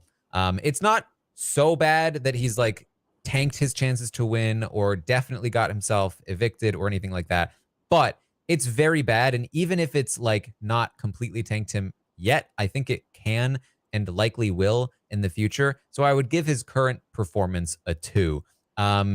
However, his short-term safety has actually gone up a little bit since he started behaving this way, primarily because he was a target from the professor's side until he approached them and is now not a target, and is a lot less likely to be evicted next week. So his short-term safety has gone up a tiny bit. His long-term prospects, I think, are negligible. If anything, I'd honestly go as low as a 1 for his long-term prospects. I don't think this guy can win the game, but that's a hard one. I'm not going to weight that super heavily because, again, it's so early. So ultimately, purely due to his current positioning, which is actually fine, and the relationships he has are still somewhat solid, I'm going to go with the 3, but I'm telling you, this guy has a downfall coming. And I don't know how soon it will be. It could be very soon, or it could be like a little bit soon, but it's definitely coming. So stay tuned. Yeah, I agree. I mean, the way that he, has kind of like intentionally made Riley spiral downward, like I just feel like it's very bizarre. I think he like wants to be in control. He wants to separate Riley from Matt and, have her to himself. It feels like, I mean, maybe we're reading too much into all this, but that is what the feeling I get from him is that he wants to explain to her why like this guy's bad news and that he's like a father figure to her. And so she should listen to him. And it's like, and it's very weird about how he keeps harping on the fact that he's like, I'm the only one that's keeping you sane, as he's like making her spiral. Like it just feels, it's all weird. I don't like it. And then the way he describes the conversation later to people about how like Riley was like so upset and he had to calm her down, when really it was like he was gassing her up to be upset and then was like kept telling her to calm down, which is like the absolute worst way to get someone to like Never calm say down. He literally said, "Stop making me say things that make you upset." That is like that is the most infuriating thing. She needs to stay away from him. And I think all of this is to like make her feel like she needs him. And then eventually like be in a showmance with him. Like, I don't know. Which has been working. Like today, Riley and Corey were talking, and she's like, "No, absolutely. Corey's not the one who's. I feel good about Corey. Cameron. Cameron's good. Cameron's good." And I hate that. I absolutely hate it, Melissa. It's really. I'm so like, ugh, like it makes me very grossed out by it. The whole thing. It doesn't sit well with me. And I hope that this stops. I hope that he doesn't keep doing this with her, because I feel bad for her, because she's starting to believe that like she needs this guy to like help her because she's so helpless, or that she was the one who was like messing things up, and it's like that's not at all what was going on. So the whole thing is weird. I don't like it. But overall, I agree with what Taran said. So I am going to give him a 3, but I do think Taran's right that, there is a fall coming hopefully soon. So I did say on the draft that Cameron was my number one candidate to be in that Winston spot where people were very high on him preseason, and then season started, we're like, this is not who I expected to see. But I'm not going to celebrate that because I don't want to see that, right? I don't want to see what I'm like. Yeah, Cameron made me be. I don't care. I don't like this at all.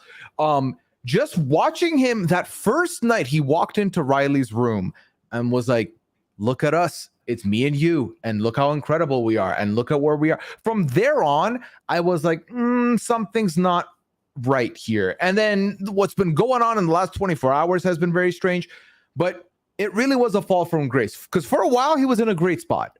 Then he jumped to people. Some are like, okay, he's fine for now. Some are still going to target him anyway. Like he definitely, like Taran said, I think the long game is over for this man. I do not think he is seeing 10th place even at this point.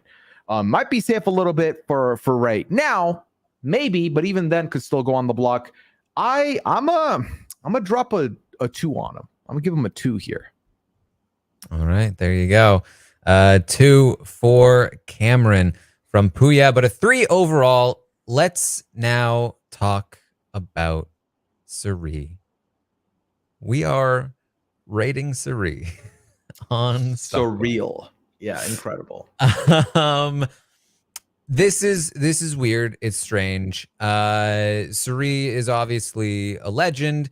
However, for myself, I'm removing every other performance that Cirie has had in the past. Just 25. I'm looking strictly at what she has done as if she were an entirely new player. Now, that said, of course, when it comes to interpreting Cirie's actions and behavior in the game, inevitably, I'm going to be more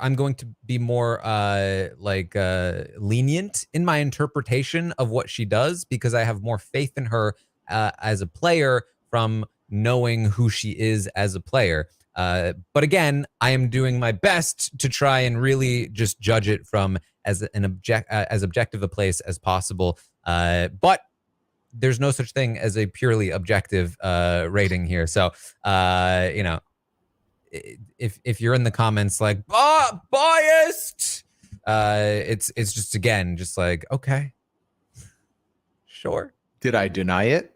Like, every rating is biased. It's the laziest criticism. Every rating is biased. If you are trying to claim you are not biased, then you are lying, and that's a problem.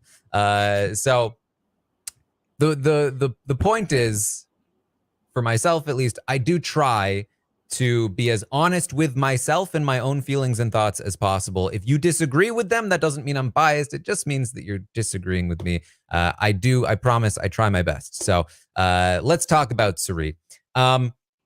Cirie has, I think, been doing a really good job so far. I think that if I'm looking at her social ability, it is top tier, 10 out of 10. She is so incredibly good at making people feel comfortable with her, at like being able to give people what they want, but like it's more complicated than that.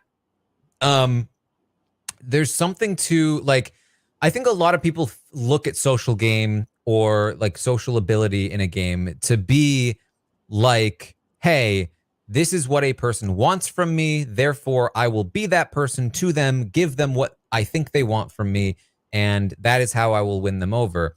But there's no substance there, and there's what a lot of super fans get wrong, is that they try to be too much of a people pleaser, and it's too inauthentic or just doesn't work, right? And you can do it authentically, or you can do it in a way that does work, but it's still not the most effective. Cirie has personality. She is a person that has her own desires and thoughts and feelings and opinions. But what she's really good at is that she's able to express those opinions in a way that doesn't seem like she's attacking you or challenging you or anything like that. She will occasionally be like, hey, no, that's not what I'm saying. That's not what I'm doing. But she'll be able to like pivot from making you feel like, oh no, I've displeased Cirie, to back to, now we're laughing together again. That's no big deal. I want to make sure I'm pleasing Cirie more in the future so that doesn't happen again. But not in a way that is like super like love bomby or like weird. Just she has so much charisma and she draws people to her in such a dramatic way that it just really works out for her. And I think she has an innate understanding of how these games work, obviously, and how people work. And I loved what she said to Jared, even though I, like Chappelle, was like on Jared's side in the whole Izzy Cameron thing. Like Izzy was giving way too much to Cameron. And he was trying to explain that to Cirie. But what Cirie said to Jared was, listen, not everyone is like you. Not everyone responds to things in the same way as you. You have to let people be emotional. And that's, again, something that Cirie she knows that, you know, everybody's going to have their own approach to a thing, and you have to allow them to approach that thing in their own way, even if it's not the way that you would do it, or it's not the way that you think is best to do it. If you can understand how they do it, then you can understand how you need to be reacting to them in that moment. And so very, very good. And her social game is massively carrying her right now in a way that is putting her very much at the top of the social hierarchy and the strategic hierarchy as well. That said, I think her strategic capabilities in terms of like the tactics and how she's organizing things and some of the strategic reads that she has have been not necessarily like 10 out of 10 at this point, from my perspective. And I think part of that comes from the fact that she's relying really heavily on Izzy for a lot of information and reads and stuff like that. And Izzy is all over the place. But she did misinterpret for a little while that she might have been, you know, a backdoor target. Yeah. I think it's good to be wary, and I think it's very good that fear did not lead to anything bad happening. She was able to keep it to herself and investigate, and then eventually find out it was all fine. But, you know, I think occasionally we're getting these misreads. She's maybe being a little too cautious at times when it comes to who she can and can't trust. Sometimes it's warranted. Sometimes it hasn't been. I would prefer her to be a little too cautious, to a little too brazen, as we've seen many people be a little too brazen. But I think that in terms of like, how far ahead is she thinking? How much is she trying to orchestrate a structure and all of that? It's not like the highest of levels, but she doesn't really need to be there yet. So I'm not going to like criticize her a ton there. We know, and again, this is where the past comes in. But like we know that she's capable of that level of like high detail strategic thinking. I just don't know that we've seen a ton of it quite yet. So all of that to say, short-term safety very much locked in. Like nobody at all is thinking of her on either side. Both sides, in fact, almost every person in the house feels like they're super tight with Cirie. That's really, really good, really, really solid.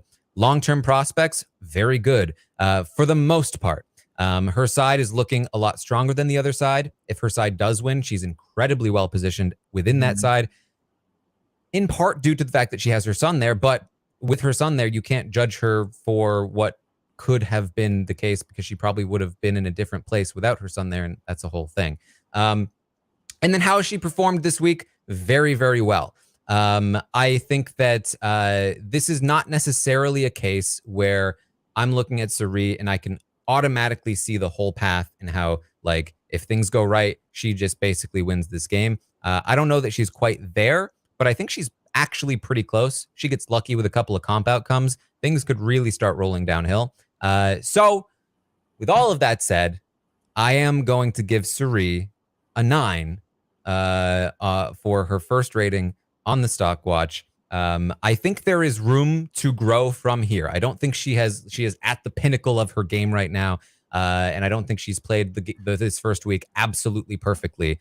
But I do think that she has lived up to the hype and my own hype in terms of what she is capable of, and I love watching her adapt to the game of Big Brother from her background on Survivor. So long-winded, but there you go.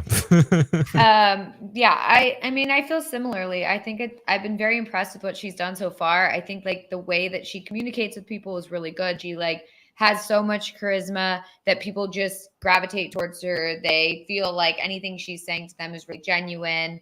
And I'm very impressed with that. I think also like the advice that we see her give to Jared, I think also indicates, you know, that she really does understand how this type of game works and how you're supposed to talk to people and like what you should or shouldn't say. So that definitely makes me feel good about her long-term prospects in the game. I think I am concerned about her connection with Izzy, because I feel like Izzy is very erratic in her gameplay, and you know, she's highs and then she's lows, and then she's, you know, angry all the time and then happy, and then it's like you don't really know what you're gonna get. She's like come to Cirie with, you know, bad information, and you know, the whole thing is just, it's like a tightrope here, because Izzy has that information about Cirie and Jared, and so they have to keep Izzy happy in order for her not to reveal that information. And so it's just this very like tenuous situation. So I think like, if anything, I'm a little worried for Cirie when it comes to that, because I also think Izzy is just not leaving Cirie alone, which ties them together just automatically. And people are already seeing Cirie and Felicia as being a duo, and then they're seeing, you know, Jared as part of it. And it just feels like it's already getting too big and too hard to control with like the way that people will recognize, oh, she has this whole like group created. This is already very, and the fact that Izzy keeps, you know, saying, well, talk to Cirie. I think you should have a conversation with Cirie. Like that puts Cirie at the forefront, that puts Cirie as like in charge. So I think that that's, you know, not great for her. So for me, I think while Cirie's doing great, I think there's a lot of like potential challenges moving forward. So I'm going to give Cirie an 8. All right. All right. So I think that of all the 17 house guests in this house, I think Cirie's playing the best at the moment. I think the spot she's in is great. I think that if you told people that aren't watching that she's got more than one relative in the house, they'd be like, no way. And then they'd watch and be like, oh, damn, yeah, because there's like 3 people riding with her no matter what she does. So like that makes a lot of sense. I think she came in and yes, she did skip the initial nomination block with the 4 people because she skipped that comp, which honestly, thank you, Big Brother, because don't bring Suri into Big Brother and say, all right, Goopocalypse. No, do not put goo or no. Let Suri be, okay? Now, I just want to quickly interject, sorry, but it's also worth pointing out that if that twist hadn't existed and nobody had been on the block, there's still 0 chance that Suri would have even come close to touching that nomination block. For the record. Yeah, she could have. She could have still been there if the veto was used, which it didn't. And we did see her get paranoid, but I always think paranoia is not a bad thing to have in this game. You shouldn't sit there completely comfortable at all times. And I don't think I'm getting that vibe from Suri, but she stays calm. She stays level-headed. She has her conversations, and I think all of that is great. And I'm very, very pleased with that. Now, here's the thing, right? I'm seeing people talking about, oh, too high. Some people think it should have been a 10. Some people think it's way too high. Here's what I got to say. I think there's no world any of you Suri fans should be able to get Suri at a bargain. We are fans. We know what she's capable of. Pay up the money. So for me, I was between 2 numbers. My name isn't Amon Adwin, so I was never going to give anybody a 10 week one. That being said, I'm giving her a 9. A 9 from Pooya. And something else I think worth pointing out that I didn't even mention in my whole soliloquy is that Suri is not only, I think, playing the best of all the, and I think we probably all agree on that, but also by far the best positioned in the house, like by a huge margin. And that's like that's a very difficult thing to do in this really chaotic house with 2 sides and everyone playing really aggressively all over the place. For her to be as safe as she is, like positionally, she is in an incredible spot. She's playing really well. If you think that 9 is too high or even 8 is too high, then like I'm not sure what you're looking for those numbers personally. When it comes to a week one. Yeah, in this house and the way everything's been playing out, I agree with that. I also personally think that Izzy's not a liability to Suri's game necessarily, because to me, Izzy is an extension of Suri that she can just let Izzy do all the stuff. She's not getting the blowback. And then there's a world I see where they're like, if we get rid of Izzy, Suri needs somebody.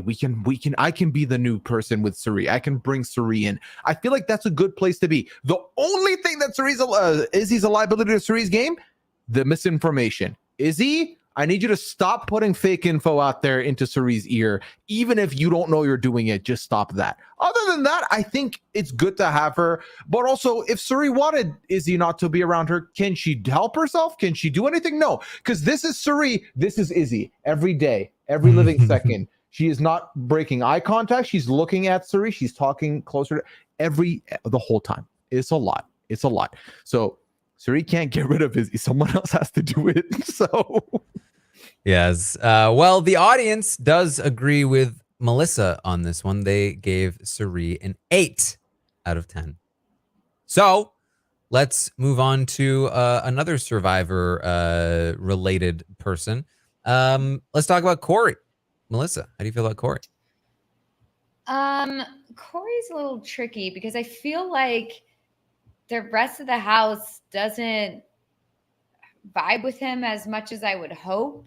And so I think like I don't know where he goes moving forward. I feel like he's trying, and I feel like he's trying to create, relationships with everyone else. But you've already got Heisem like, hating him. And you've got, just like he's not really within any power structure, which is not great. But, I do feel like he has a shot. And the fact that he did so well with convincing Riley to take him off the block when he was going to be probably the person going home. And he also had like an hour away from everyone else when he was in the nether regions or whatever. like to not have that time to bond and yet still be able to get himself off the block. I thought that was pretty impressive. And so for me, I think I got to give him credit for that. So I am going to give him a 6, and we'll see what happens. But at this point, I was impressed with his ability to do that. And so I have some faith that he can pull off something. There you go. Well, the audience does agree with you yet again. The audience also gave Corey a 6. I think I'm going to go a little bit out on a limb here. Not that much, obviously. I'm a little bit higher on Corey, actually, I think. Primarily for, I guess, a couple of reasons. One is that I was very impressed with the conversation that he had with Riley to save himself. And I think that like being able to do that, being able to talk himself off the block as a pawn in a spot where he wasn't even really a pawn, he was a backup target, and get himself completely off the block, completely safe this week, was very impressive. He really started from a very like negative place and was able to really climb his way back up to neutral. And then from there, I feel like he's also done a really decent job of connecting with both sides of the house. He's been brought into the big majority alliance over at the family style side. And he has also gotten in really well with Jared. And through Jared, Izzy, Suri, Felicia. He's made a connection to Mikol, which is very valuable for him. And so he's making the connections over on the other side as well. In some ways, he's one of the safer people in the game right now because both sides don't currently want to target him. His biggest concern, of course, is Hisam, but he's actually done a lot of really good subtle work to plant a target on Hisam. Corey is a huge part of the reason why Family Style is currently targeting Hisam. Not the only reason, but he is the one that has been subtly undermining like everything Hisam is doing over on that side because he knows that Hisam just doesn't like want to have anything to do with him. And so I've been very impressed by Corey, and the more he gets comfortable, the better he is socially, and the more he's connecting with people. And what I really appreciate about him is how reactive he is to other people in conversations, especially once he's become comfortable with them. He will take these subtle signs that we look for when we're watching the feeds to determine, like, is this person being real? Or like, what are they thinking in this conversation? He'll take those signs and run with them, and he will respond appropriately. And I think he's, despite the fact that his overall demeanor just in general screams not super genuine, not very real, he's able to be consistent in how he comes off when he's lying and when he's telling the truth, in the sense that like they're both equally sketchy. It's very difficult, I think, to tell when he's lying and when he's being truthful. And I think that can be very valuable for him moving forward, despite the overall perception of him. So mostly because I was impressed by his gameplay this week, but also because his positioning is actually pretty decent short term and actually pretty decent long term. I'm going to go with a 7 for Corey. Pooya, what are your thoughts? Interesting. So Corey was one of my 2 numbers could apply here. And here's why. I think he did a phenomenal job of getting himself off of contention. Because I really thought when he went into that, first of all, he was very passive initially with Riley, where Riley said, we'll talk later. And then that never happened. Then they played charades. And I really genuinely that night thought it's over. Like Corey's going to get in there too late. It's not going to happen. But then it still happened. The conversation happened. And I thought he did a phenomenal job. I think he raised a very good point of, hey, listen, Jared staying up there, like he'll survive the block. I might not. And what I did appreciate from it is combined by first of all, naming Jared there and also trying to throw Cerise's name to Riley at one point, not so much as a target, but more of a Cerise, someone that, she's played these games. She's very good. I don't buy that she doesn't watch Big Brother. I feel like that's weird to say, but he's good at pivoting away once he realizes, oh, this isn't going to work. Let me jump ship on this immediately and course correct. I think he can do well in the game. I think Corey was someone who, from the beginning, everyone said if he survives week 1, he could do some damage in this game. Now that I see. What I think Corey needs more than anything is a easy week next week. And by that, I mean, he needs to not be in hot water. He needs to be in a position where whoever the HOH is, he's got some chill time. He's got some hanging out time. Because I think that will help him out in the long run. Because if Corey's constantly in this state of having to put out a fire or Heisem's going to be on his tail, I think he might burn out. That is my one concern for him. But that's not something he can necessarily control. To me, I think he's got a bit of a high variance, but also I think he's got higher potential.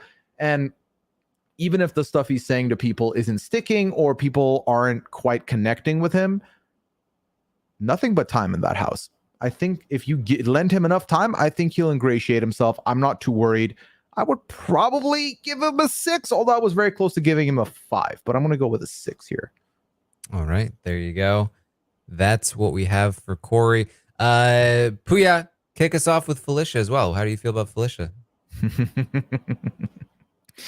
First of all, a treat of a person in this house is Felicia. She's so much fun to watch. Her laugh warms my heart. Her energy is great. Felicia is someone who is legitimately not going anywhere anytime soon. And if someone's going to try and tell me otherwise, I would need proof. I think Felicia is super safe. She is in hella alliances. She is very closely connected to Suri, who is playing the best game in the house currently. And I just see people not batting an eye there. I feel like the biggest person or thing that should be shaking at Felicia's presence are the mic packs, who we have lost 4 in 5 days worth, 6 days worth of game. 4 have gone by the wayside. No, I enjoy Felicia. The whole thing with just being blunt and asking Riley, who are you aligned with? I love that energy. I think she's a lot of fun. I feel like, is Felicia going to be like a strategic? No, I don't necessarily think so. Is she going to be comp threat? I don't think so. But I think socially she's doing a good job. I think she's going to be fun to be around. I don't think anyone's looking at Felicia anytime soon. And I think she gets a 7 from me. A 7 from Pooya. There you go.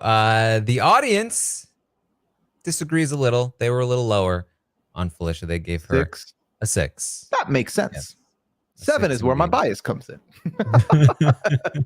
I just feel like she's super safe, so I don't see where she goes, you know? Right. I mean, so the thing with Felicia, she is on the block. I forgot. Right. Yeah. Right. Her chances of leaving seem so incredibly small that I don't see a world where it happens. So much would need to happen. In terms of like the vote would need to start to flip in the first place, which I don't think will happen. And then even if it did, even if the Family Style Alliance did want to get rid of Felicia over Kirsten, I don't think that they would have the numbers to do so. And they would also have to be cohesive enough to even like have the plan in the first place, let alone the numbers, because now that Cameron is jumping ship and Corey won't want to necessarily move in that direction because of what he's built, there's just no reason for this vote to flip. So I'm not really going to factor that in too much. I really don't see it as a conceivable possibility. So then I'm looking at Felicia, like short-term prospect. Who's targeting Felicia? Nobody. Right. Even if they did, she'd be a pawn. She would not be the target. Long-term prospects, not nearly as bad as a pawn, especially in the first week, would normally be. I mean, being nominated in the first week, not great. Going up for the vote, at least. But Felicia, and this is something that we talked about, she is older, but she's almost so much older that it's not the same disadvantage that it normally would be. There's a respect for her that exists that doesn't always exist for the quote-unquote older player. And on top of that, this is the oldest cast, I think, with the addition of Suri, that we've basically ever had. And with the addition of Suri, she has more normalcy and more numbers surrounding her, and therefore, again, more respect, not only for who she is, but also for her game. I could absolutely see Felicia sitting in a final 2 and winning this game. In fact, I think that she's a genuine threat to win the game if she makes it to a final 2. So I don't think her long-term prospects are bad at all. Her short-term prospects are great, And I think that she played this week very well. I mean, she worked her way into a big alliance. She's made good connections on the outside. And yes, a lot of it has heavily leaned on Cirie and a lot of like Cirie's workings, but she's actually done a decent amount herself as well. She's the one that got in there early with Riley to plant the target on Kirsten, The first person. to ensure her own safety, which she is currently relying on. She is the one that like has she's able to extract a lot of information from people. She's able to draw people in. So I really like what she's doing. My biggest criticism of her this week is how easily she allowed herself to become a pawn versus Corey's ability to fight back. But the difference there is that Corey needed to come off the block because of his flaws in other areas of the game, whereas Felicia did not. So I'm not even going to downgrade her that much for that either. I ultimately agree with Pooya, and I'm going to give her a 7. Agreed. I'm going to give her a 7 as well.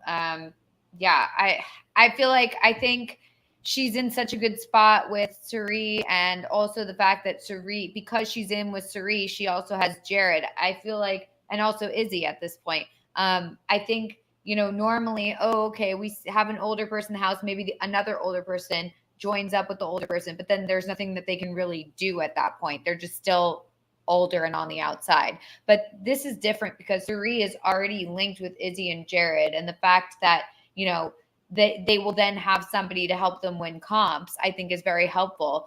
And I think Felicia knows the game. And I do think that she, you know, has some good reads on things and good strategical, you know, ways of doing things at this point. Like, you know, throwing people off balance by just being like, who are you aligned with, you know, and just straight up asking people things. Like, I think that's an interesting strategy. So yeah, I've been impressed with what she's been doing. And yeah, I think she's safe. I think, you know, maybe she could have even been rated higher, but, you know, she is on the blocks, but I don't think she's going home. So, yeah, that's Listen, Felicia cares about the people. She is dropping these mics in the water, forcing Big Brother to upgrade them and make them put newer mics in there. So she knows what's up. I'm just so endlessly wild. entertained by her. So funny. I cannot believe that she fell into the pool. Like She fell in the hot tub. She dropped the mic in the toilet. So funny. They better have the correct angle for the show. That's all I'm saying. I better see that proper. I need a GIF of that, please and thank you. So funny. Yes. All right. Well, and I hope it's become clear as well, like why, for me at least, Cirie was a 9. I mean, like I think if I'm giving other people 7s and maybe even 8s, like there's a reason there's a spectrum here. Yeah. Yeah, I agree. So let's talk about Hisam. The audience fairly neutral on Hisam. They gave him a 5, which to me is a little high. And here's why. I think Hisam is a big target, a fairly big target right now. I think a decent amount of people, if they won HOH, would target him next week. And I don't think that the professor side would go too far out of their way to protect him. In fact, we've already seen that Jared is throwing him under the bus in favor of helping Izzy, because Izzy and him were the 2 targets. So he is very much the target of that side of the house. And that side of the house does still contain quite a lot of athletic and competitive people. So he's in a lot of short-term danger, very bad short-term danger. Long-term prospects, also not amazing. He is in with the professors, but he's not really included in any of the subgroups, despite the fact that he is now sort of seen as the figurehead of the group. He's essentially their scapegoat and their comp goat or person, comp-beast person that they're using to just kind of win comps for them until he gets taken out. So that's not super great. And then when it comes to his performance, some of it's okay, and some of it's really bad. like say what you want about the treatment of Corey and all of that. Just looking at it strategically, it's such a bad decision. He's so blatant about who he likes and doesn't like. which is part of why he's become such a big target. He's made it clear to Corey that he wants nothing to do with him, despite the fact that he no longer even plans to target Corey, which is therefore like, then what are you like doing? Like it's already a bad decision to be like, I hate Corey, I want him gone next week, and I'm not even going to give him the time of day because I don't have it in me. Like, okay, I disagree with that strategy in general, but I get it. But to be like, oh, Corey's on our side and we're not going to target him for 4 weeks, which he does agree is the right move like to make. I'm still not going to talk to him or give him the time of day. I'm going to make it clear that I want him gone after those 4 weeks. Is just like what, like you're just setting yourself up because it's especially with a player like Corey, who I assume understands that if you have somebody like Hisam in the game, especially like, look, it would be one thing if Hisam was Felicia. Like if Felicia hated me, I'd be like, okay, that's fine, because as many people in the game have talked about, Felicia's not as likely to win as many comps. But Hisam has performed very well in every competition thus far and won one of them, which means that him as an enemy is incredibly dangerous. And if I'm Corey, I am stopping at nothing to make Hisam the next person gone. I don't care what my position is. I don't care what the strategic layout of the house is. I don't care about anything else. If this guy stays in the game, I am always going to be have a major obstacle in my way and always have to be looking over my shoulder. So I want him gone as soon as possible. And that's what we've seen from Corey so far. He has been pushing it pretty hard. So that's not good. And again, the fact that not only does it happen with Corey, but also happens with other people. He is this way with everybody that he doesn't like or trust, including many of the people on the other side who now feel like he doesn't like them and wants to target them, which is, again, part of why he's being targeted. So with all of that said, I don't think he's as bad a player as Cameron. I don't think he's doing things that are as bad as Cameron, but I think he is in a lot more danger than Cameron, especially in the short term. And so I'm heavily considering the 3, but there's one saving grace for Hisam. I guess a couple. I keep saying one and then I go to a couple. One is that despite all of these flaws, he still is very good at challenges. So even if he does get targeted, he has a good chance to win the veto. And on top of that, his social game within his own alliance is good, and he is like a smart guy, and he, I think, can speak well when he does like you, and the vibes in that sense are decent. And so when you combine those things with the fact that this is a very, very fluid and chaotic house where things are changing all over the place, the fact that he's currently the main target does not mean that he will remain the main target until Thursday or Friday or whenever that happens. So that amount of uncertainty is going to get me up to a 4, but he's lucky to have it. Yeah. I tend to agree. I think that I'm worried for him because not only, well, I guess I'm basically repeating what you said, but not only is he seen as like the leader of the other side and as like this comp threat, but he's also like hasn't been showing that he's very good at, maneuvering around these types of situations. And if anything is outwardly showing that he doesn't like certain people. And it doesn't really give me, the confidence that he would be able to have what it takes to, rid himself of this like label that's been placed on him as this like alliance figurehead. So I am worried about him and his position in the house, especially because I don't think people would actively try and, save him should it come to a situation where, the other side is like, you're in charge of this side of the house. We're putting you on the block. I feel like the professors or whatever would just be kind of like, oh, okay. Oh no, you got our leader. Oh, okay. And just like kind of let it happen and let him be the casualty and take the fall. And then they're like, our alliance is dead. You don't have to worry about us anymore. So yeah, I am worried about his position in the game. Don't love the whole Corey like rivalry thing. So for me, it's a 4. All right. I might need a couple things answered before I can make my assessment, because I might be operating under the JAG information, which is outdated. To my knowledge, Blue is talking about throwing this comp, the HOH, this week, right? That's been talked about. But we don't know.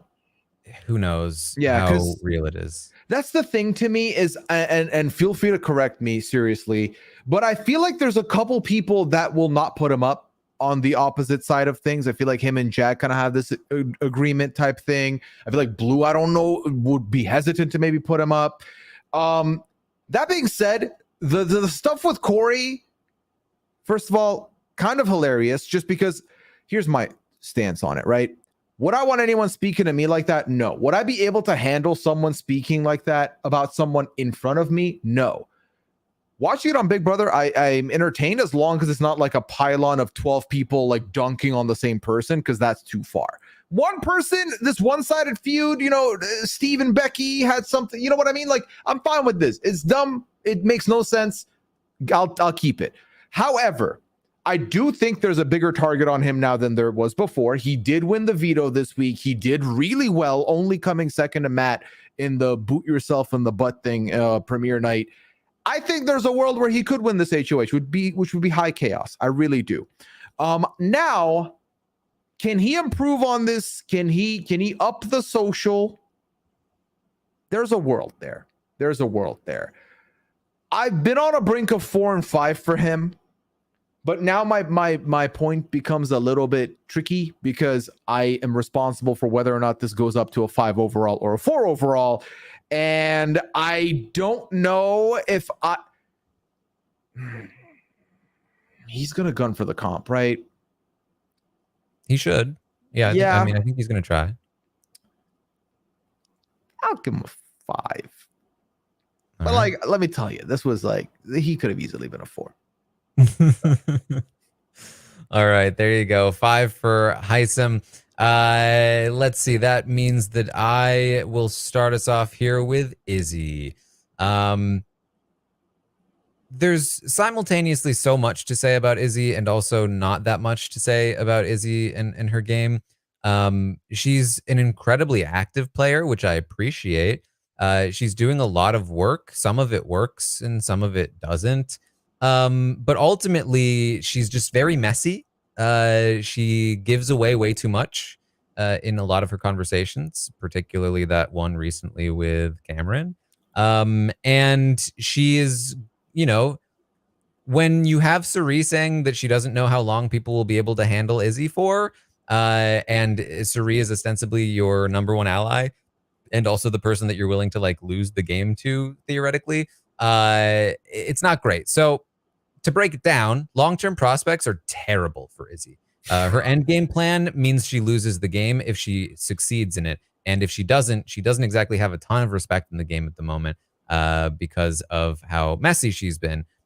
Short-term prospects, also bad. She's one of the targets from the other side. If Heisem were to win a veto or they didn't want to go after him, she could fall victim to that. And then performance this week, not good. Some of it's good. Like, I want to be clear. She's not like completely a terrible player.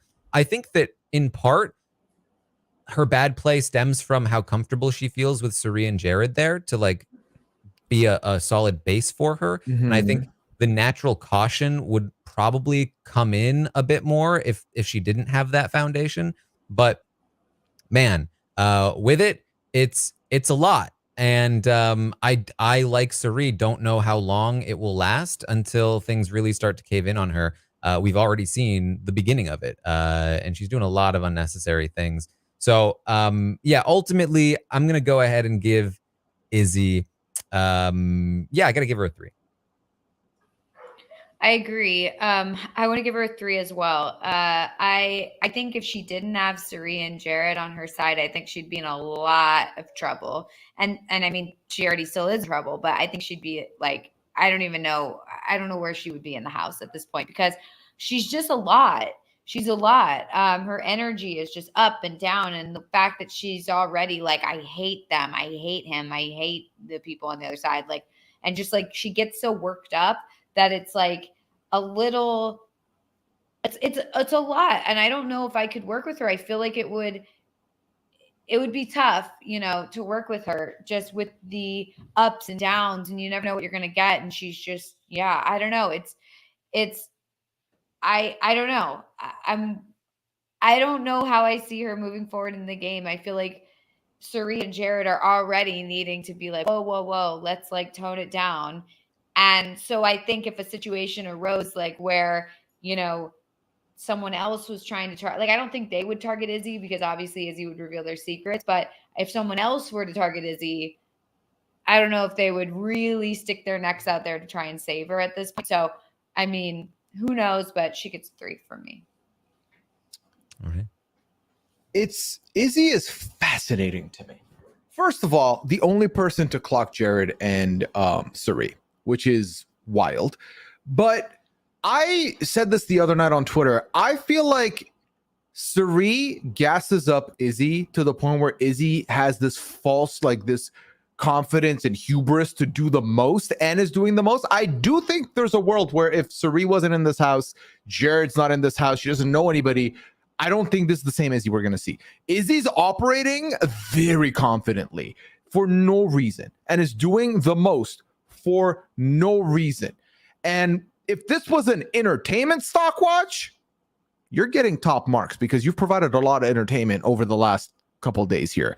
Now, all of that being said, if Izzy was being rated as an extension of Cirie, she would get a higher score than she is getting as an individual player. Because I agree, in the current makeup of the alliances she's in, of the grouping she's in, Izzy's not winning. And Izzy might not even be in the house come week 3 as of right now. I think Izzy is on a lot of radars and is not in a great spot here. But I agree, and as my friend Chappelle would say, too much dip in the chip with Cirie. Give Cirie some space. You're a little too comfortable with Cirie, and I think the space can help you and also give Cirie the peace of mind that I think she needs. Now, all of that being said, I need a Izzy HOH before Izzy goes. So legally, Izzy cannot leave next week because I need 1 week of feeds where Izzy's HOH and none of us sleep, and Taran's on a still 105-hour marathon on Twitch watching it all go down. I think I kind of screwed myself a little bit with my points here, because I think I would also have to go with a 3 because I had a 4 here and I'm looking at my board. I'm like, I don't think 4 is the way to go here. So I'll probably go 3 as well. All right. Well, the audience did say 4 for Izzy, but still going to be a 3. Audience, I would have been with you, but alas, it's too late. It's too late. All right. Well, Melissa, how do we feel about Jag? I feel a little back and forth on Jag, just because I think Jag's a smart guy. I think Jag, that's the thing. Whenever I hear them reference Jag on the feeds, I always think they're saying Jack, and I'm like, who is Jack? Do I not know another house guest? Okay, anyway, Jag. I think that Jag generally is a smart guy. He's got the chops to do well, but I think that this power structure that he tried to create just is falling apart all around him. People are recognizing that he is a good player, or that he did try and establish something. And so they're a little worried about him, I think. And so I think he's in a tenuous spot moving forward. I'm a little worried about him, but I do think he's smart enough to get out of whatever's going on and find a new alliance structure. So for me, I was going back and forth, but I think I'm just going to give him a 5. All right, Pooya. 3 days ago, I would have been coming in here and Jag would have been like top 3 on the board points wise. Jag's not in a great spot now. I think Jag is someone who, if Jag was the one to jump ship, I think he would land nicely. The problem is he's still on the ship and he's like just chilling right now. I think I love what someone said in the chat, which was Jag is a 6 player currently in a 4 position, and I think that's fair. I would have said 7 player in a 4 position personally. I do have him. I had him in a bubble of 4 or 5 here. I still think I rate Jag as a social player. I think he can bounce back. My guy just needs to survive this week. He needs to survive this week. If he loses a Riley here, I could see him having to fully restructure his game, and I think that's not a bad spot for him to be. But I need to see what happens next for Jag. Also, if he wins HOH, I'm not exactly mad at it. So we could see how that goes, because I've really liked some of the stuff I've heard from him, y'all. I've loved hearing him say we shouldn't just guarantee everyone good things because, you know, Riley has talked good with these players, so we can't do that because we might have to put them up. That kind of mentality is good. Now, I still think be selfish and talk to everybody anyway, but I don't know. I feel good about his, if he can survive, I feel good about him. But right now, I can't give him anything more than what I'm about to, which is a 5. A 5. All right. The audience, wow, also gave Jag a 5, but it was about as close as it comes. It was a 5.49.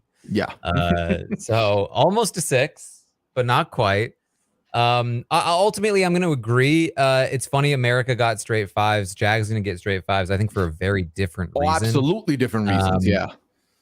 You know, I feel like, you know, Jag to me right now feels kind of like a Brian Hart, where it's like, right, like tried something ambitious, tried to put something together. The difference with Brian Hart is that he got caught a bit quicker and was out immediately. I think if the other side had the option, they'd take out Riley or Jag right now, but they don't.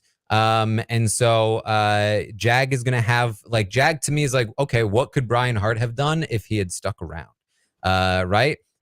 So I feel like there is a lot of potential here for Jag. He just needs to realize that what he has done did not work. And he needs to be able to, like, how does he recover from that? Is he able to recover from that? That's my question. Given what he's done so far, I do think there's promise, but he has been very much lax in terms of the socializing outside of his own group, and especially the strategizing outside of his own group. That's where he needs to, like, realize that he needs to change up because he is not changing up yet. But once he does, because he will have that opportunity, I would imagine, then we'll see where things go. Especially if one of his alliance members wins an HOH, then he'll have a lot more time to continue to adjust. So we will see ultimately what happens there with Jag. Pooya, how do you feel about Jared? Okay. Very opposite direction, because if this Stockwatch had happened a couple days after the feeds, Jared would have been a little lower, or a lot lower on the list. I felt like Jared was kind of initially a little bit all over the map, was staying in rooms a little too long and repeating a lot of the same things. I wasn't feeling great about Jared. I felt like he needed a lot of guidance from Sari. That being said, we are day 6, as we said earlier. Jared is improving on an hourly basis to me. I think he's been doing a phenomenal job as the mole on the other side of the house. He's been doing a phenomenal. Him and Sari are able to do these very low-key downloads, which I'm very impressed with. I absolutely love. You know, people are clocking that the comic book room is together all the time. I do not personally have not seen anyone be like, you know what? I feel like Jared and Sari keep talking to each other one-on-one, and that's like a little bit, but they still are able to do that. I think currently Jared is probably the second best player in this house at the moment. I really do. I feel like he's getting better. I think having Sari there definitely helps him. He did tell Sari very vocally that, yeah, if you weren't in this house, I probably would have just like wrote it out with the popular crew that I'm in right now, with the family style. So I like that he's looking at other places. I like the work he's putting in, and I think he's only going to improve and get better from here. Now, do I want Jared to win the HOH? No, I do not. I don't think I do. He just needs to rein in some of the information. I think sometimes he might give a little too much up, but today he was doing a phenomenal job marinating Riley and just confirming, like making Riley feel safe, like he's good with her. That's good. You need to do stuff like that. I think that's good. Again, sometimes, yes, bad reads potentially, but I think he's got a lot of potential. I think the worry I had for him by day 1, day 2 is now gone, and I think he's going to be in good spots moving forward. I did have him at a 7/8. I still feel like Sari is bigger level up. I think for different reasons than Felicia, I'm gonna give Jared the more humble 7 here. All right. Well, the audience does agree. They also gave Jared a 7. I think I'm a little higher on Jared. I'm gonna give him an 8. That's fair. And that's because yeah, I think I've seen him grow and learn already in this first week of the game. I think that he is very, very good socially. You know, even without the influence of Suri, he, I think, would be in this very similar position. The only person he really needed help with, I think, was Hisam, who was like the most difficult person to win over. Other than that, he's done a really good job of making connections on his own and getting into this very good middle spot. It's not quite as good as Suri's spot, but it's still very, very good. I think for me, his biggest weakness remains the strategic aspect of his game. I think that he made some silly mistakes when talking to Riley initially when she became HOH. And he's, again, learning from that. But even after, and because I agree, Pooya, he did a really good job of working Riley today for hours. But then he got out of that conversation and talked to Suri and was like, yeah, she's got to go. She's got to go first. See, I went to eat dinner after that conversation, so I missed that. And I was like, dude, you did such a good job on her. And Suri's saying, no, it's like Blue and Jag and them, like they're more dangerous. And he's like, no, I'm telling you, she's got more control. She's more influential. She's the more dangerous one. And I'm like, I don't know if I agree with you, Jared. On top of that, I think you have the most sway with her than Jared and Blue. And I think, or than Jag and Blue. And I think Jag and Blue are way more dangerous long term. But especially because Jag and Blue have kind of caught on, like there's a mole. Somebody's leaking information. And they were starting to talk about, is Jared potentially the mole? Like they're looking around and they're trying to scope out what's going on. Now, to my knowledge, they're not locked in on Jared by any means. I've seen like his spot is outed. His spot should have been outed when Cameron exposed him to Riley, but she didn't seem to catch any of it. So I don't think his spot is completely outed at this time, but the more dangerous players in Jag, primarily in Jag, are starting to look. And I think he still is like not necessarily focusing on the right things. All that said, really, really, really good spot. Really, really, really good socially. And I think that like no matter what happens with the mole hunt or who goes first or whatever, he's still going to be in a really good spot, really good position to win. And short term, great. Long term, great. Performance this week, great. It's an 8 overall. I agree. He's the second best player in the house right now. Yeah, I think I agree with what a lot of you guys are saying. I think overall he's a decent player, but I think with Suri there and her coaching him, he's been getting better and better. Although I do think his reads are not great. And so I'm a little worried about that. And like, you know, I don't know. I think if he gets found out about the mole thing, I think that's not good for him. It's if they get found out that they are, you know, mother and son, like that's also not good. So I don't know. I feel less confident with him than I do with Suri that he would be able to get himself out of a sticky situation like that without her help. So I am going to give him a 7, but who knows? All right. Let's move on then to Kirsten. And we will start with the audience on Kirsten, who gave Kirsten a 2 this week. And I feel bad for Kirsten in a lot of ways. First of which is that she got a raw deal from the second she entered the house with that competition, being up on the block immediately. Came in less prepared than other people. As a recruit, didn't really have as much knowledge of the show. Like a lot of disadvantages here for Kirsten. I also feel like she seems like a nice person. Like she seems like a good person. Like nothing like maliciously. There's nothing to harm anyone. Nobody has anything bad to say about her personally. It's just that her game was messy because she didn't really know what she was doing. And I do blame her for a decent amount of her own position. I think that she really did make some mistakes. But in a lot of other ways, she also got pretty unlucky. And I also feel really bad for Kirsten from like my own perspective, because even just in covering the feeds, there is so much that is happening that, like, unfortunately, there's not a lot to cover with Kirsten, because almost none of what she's doing is particularly relevant to the actual content of the strategy of the season so far. They've all completely just counted her out, and just it's over. It's over. She's leaving. So, you know, for all of those reasons, I am going to go to a 2 as well. I could see a case for a 1 because of how done of a deal it is for her to leave.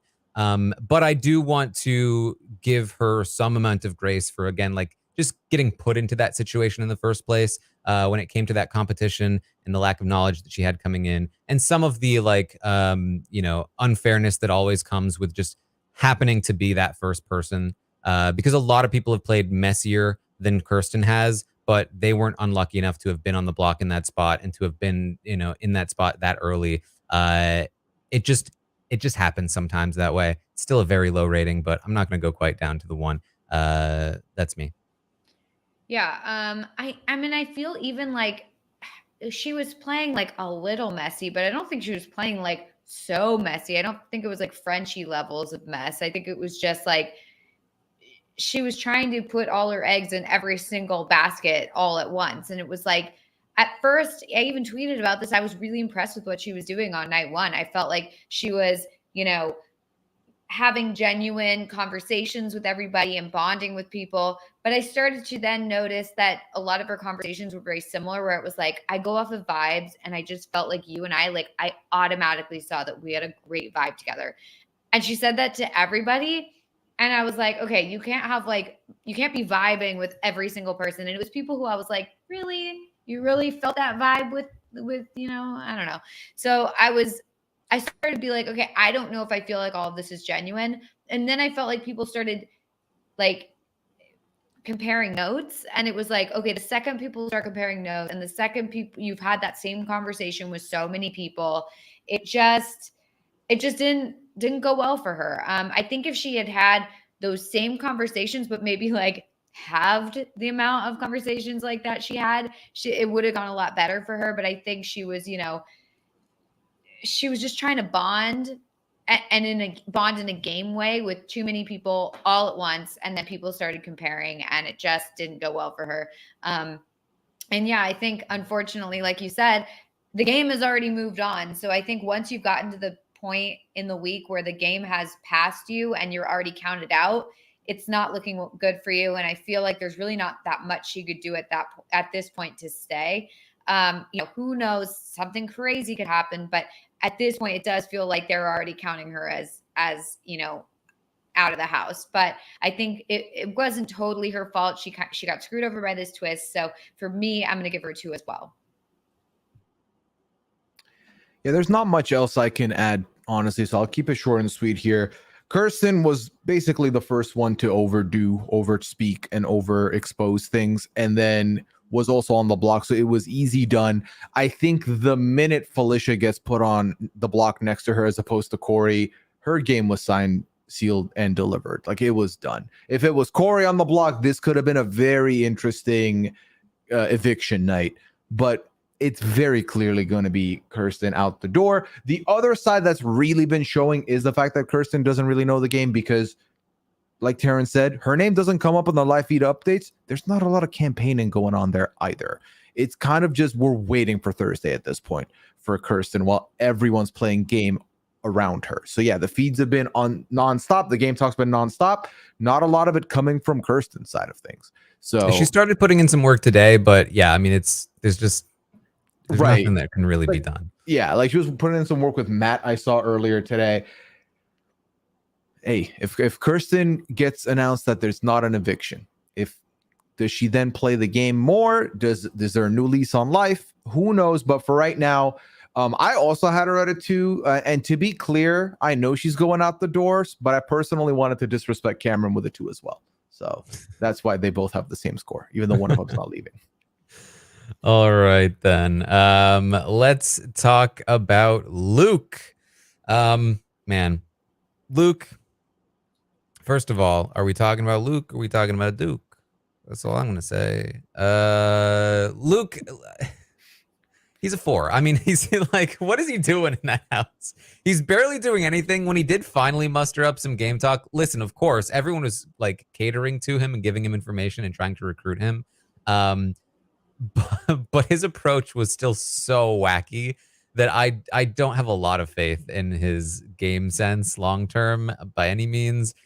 He's still even being talked about as being used as a target or a pawn next Yeah. week by some people.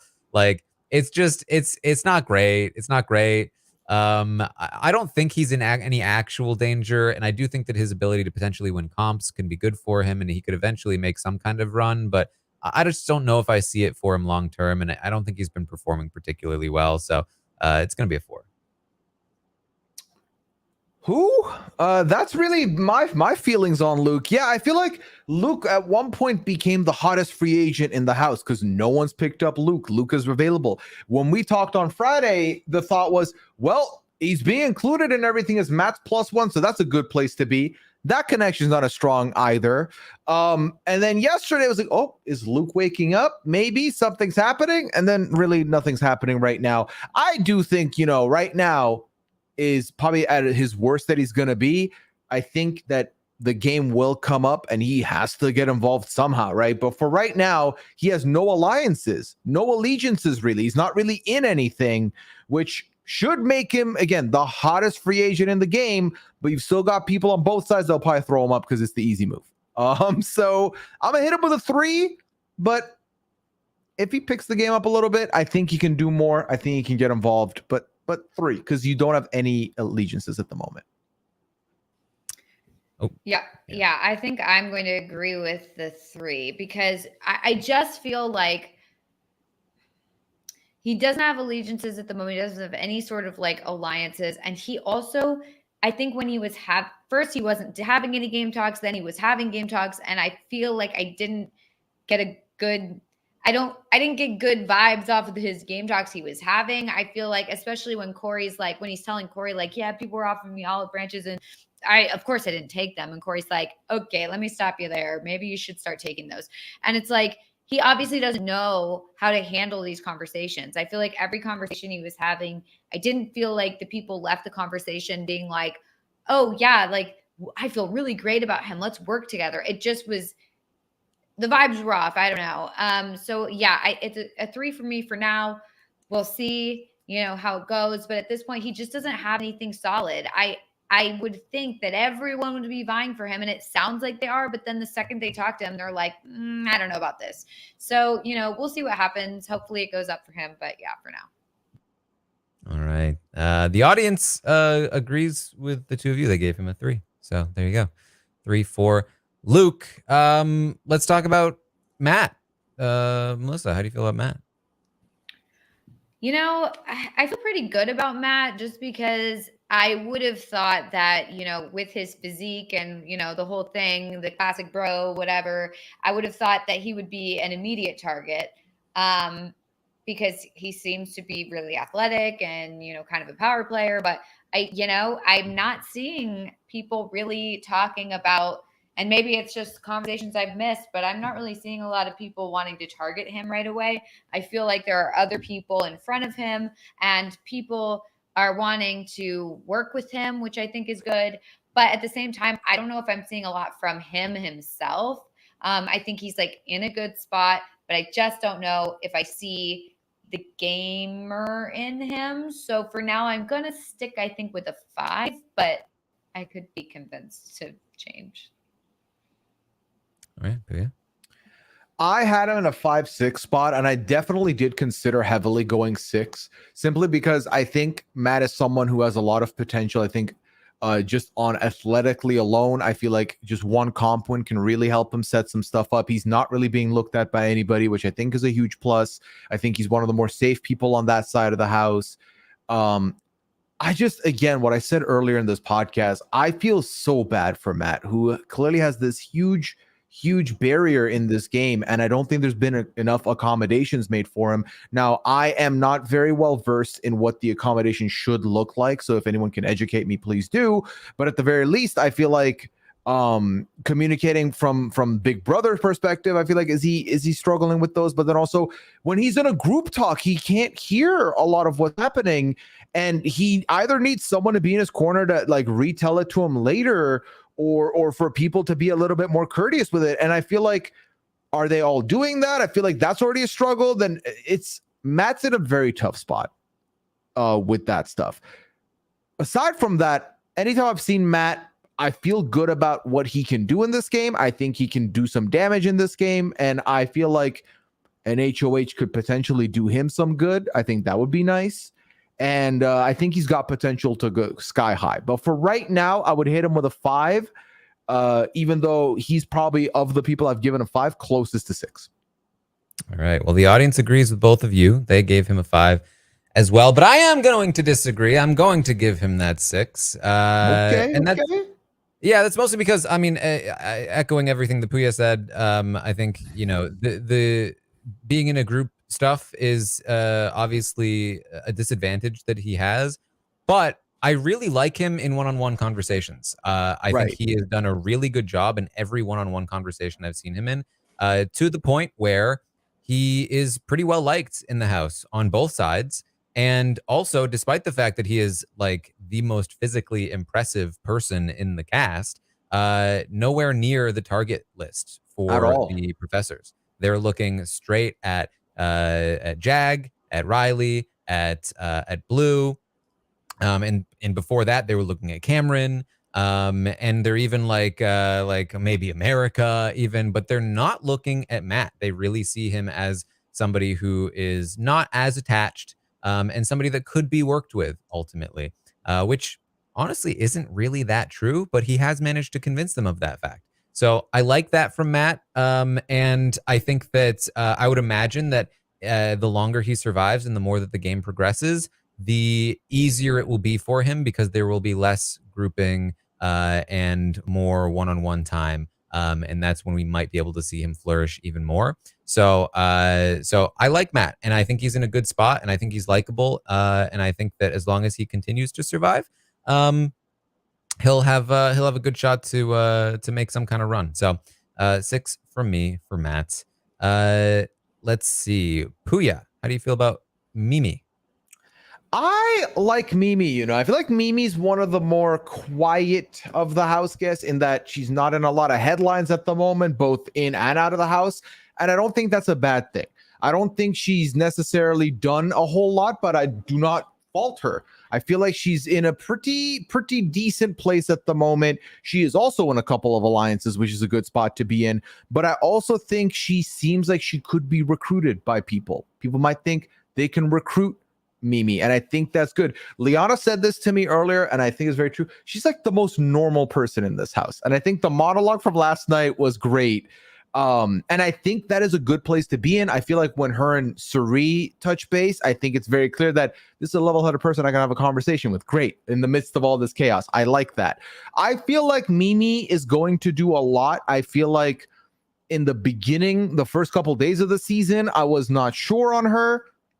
Day 6, which is still way too early to make anything permanent, I think that Mimi is gonna go places. I feel good about Mimi. I would probably hit Mimi with, let's see, let me look up my numbers here. No, I can't. I don't think I would. I think she should be 7 or could be 7. I'm gonna go with 6 though. All right, I'm gonna go with 6. I feel good about that. The audience does agree. They gave her a 6 as well, and I'm also going to agree. For me, Mimi is the Matt of her side. I think they're both like That's a good assessment. Similar players, similar demeanors, and similarly not really being looked at or targeted at the moment, and have a lot of potential to move in a lot of different directions depending on what goes down. I agree. She's very like level-headed, very normal. And I think also, you know, she clearly is strategically minded as well. So yeah, I like her a lot, and gave her 6. And they're both on your draft team. I just realized. Yeah. Look at that. Yeah. The M's. Yes. We forgot about the M's. Yeah, no, I feel the same way about her. I think that she is smart and I think that she's in a decent spot. People aren't looking at her. She's, got that integration with Cerie's side with their alliance, the Brown Sugar Babes. I feel like that is already a good sign. And the fact that people aren't really looking at her. So overall, yeah, she's a 6 for me. Yeah, if I had gone 8 for Jared, I may have gone 7 for Mimi, and I'm not changing. So just give you some insight on why I ended up going with 6. There you go. Let's talk about Red. The audience gave Red a 5. And man, I've been back and forth between a 4 and a 5 for Red. There's a lot that he's done that I haven't loved, and his current position is declining. However, I do think that socially he is not bad. He should be branching out more, but at the same time, that could have gotten him into some hot water. He's very poorly positioned within the professors. If anyone should be jumping ship, it should be him, which is, I think, part of why they don't trust him as much. But his spot is fine for now. And he's got room to maneuver. He shouldn't be targeted anytime soon. So I'm not going to be too harsh on him. I think ultimately he did a good enough job of getting that group to trust him. And I like that he has other options. And like, even if they don't trust Red, like it doesn't really change his positioning in that group. He was always at the bottom of it anyway. It's not like they're going to target him anytime soon again. So I think ultimately I'll agree with the 5 here for Red, but it is a weird spot, and I do think he needs to continue to maneuver. He can't just sit here because it's not going to work for him. Yeah, I agree. I think I'm a little back and forth on Red. I just feel like I don't think he's in the best spot, and I don't know if he has great mind for the game. I mean, it's hard because I feel like I don't know yet. So I think at this point I want to give him a 4, but that could go up. All right, Pooya. I also had him as a 4 on my list. I do feel like he's probably okay, despite not being in a great position, being on like a bad spot in the professors and all. I still don't really see him getting targeted out here at the moment. There's a lot of other people getting targeted, so he'll probably be okay. He does need to play some more. He does need to do some more. But hey, this is a bargain. Is a bargain with 4, and he still stays at 5 anyway. And also, I gave Matt a 5, so I feel like he is lower than Matt to me. So I feel like on my ratings, it makes sense to 4 him. Yeah, there you go. Yeah. All right, and then finally, let's talk about our HOH, Riley. Now, the audience gave Riley's HOH reign a 4. We'll see if that holds for her actual rating. But I'm kind of inclined to agree. Obviously, I could give Riley a 3 as well. I think those are the 2 numbers I would go back and forth between. I think her performance this week is somewhere between a 3 and a 4 as the first HOH. I think that her short-term position is like probably a 4. There are a lot of people targeting her, but she does have a chance to win veto, and she does actually have a few people in her corner who would be trying to protect her and push for like a Jag or a Blue instead, who don't have as many people in their corner. So I do think she has some outs in that regard. Long term, she's also in some trouble, but again, still has some advocates in her corner. So I think that ultimately I will go for the 4. Yeah, I think I'll go for the 4. I think that it's a little bleak right now for Riley, but I think she has a lot of outs. And that's kind of true of a lot of these first HOHs that don't do super well. They could just crash, or they could have a chance to recover. And I think a Riley that's not HOH anymore next week, if she's given the chance to not be on the block, not be targeted, and actually reintegrate, I think that she could do so. So that's where I'm at with Riley. Melissa, what do you think? Yeah, I think I have to agree. I think I don't think Riley is a bad player necessarily. I feel like I think she was just like very excited that people wanted to talk to her when she was HOH and that people were, you know, supposedly like giving her information. And I think she just like felt so excited that she wanted to like give information back when like really that's not the move. And I think she had actually set herself up in a pretty decent spot in the alliance on that first night. But I think the Cameron of it all is really getting to her. And I think, you know, the fact that, you know, there was a mole in the alliance. And so the alliance immediately got found out and she felt like she had to lie to a bunch of people. And then you have Cameron constantly telling her to calm down and like, oh, the perception of you is that you're in a showmance and like all this stuff. And he's like making her cry more and making her more upset and making her have these ideas in her head that need to like freak her out. And then like, you know, I just think there's a lot of outside factors that are making it hard for her. So I think this could be turned around for her. I don't think she's totally like down and out, but I think if she keeps hanging on to Cameron and if Cameron keeps influencing her in this way, I think it's not going to be good for her. So, you know, we'll see what happens. But for now, I'm going to give her a 4. All right. Taran, what did the audience do? Because let me be honest with you and quickly do this. So I wrote my ratings down while I was eating dinner and I forgot Riley. Riley's not on this list. So I've kind of got that realization midway through you talking about Riley. And I was like, I needed to process this. I think I've gotten somewhere though. I can tell you that the audience, in fact, I'm curious to see exactly. Yeah, the audience gave Riley's HOH rating of 4.1. Turns out they also gave Riley's rating of 4.1. So it's a 4. Okay, that makes sense. Yeah, I feel like there was a moment there because if you remember with the draft, I said I didn't see what anyone else was seeing with Riley. I was very like question mark on Riley. And initially it really felt like Riley did pretty decently, right? Cameron's good with her, Jack's good with her, Corey's good with her. And like Matt's good with it. It felt like she was in a good spot. And in the structure that was made, it looked like she was in a good spot. It all kind of came crumbling down. And I feel like it's been very tough on her. I think also the realization that maybe Kirsten would have been good for her game, a little too late there. Some of the paranoia. She did spend a lot of time in the HOH room this week, which I feel like you're better off not being in that room after you've set all your foundations and kind of, you know, mingle with everybody. I think Cameron's done a bit of a damage to her just overall, just with his nonsense.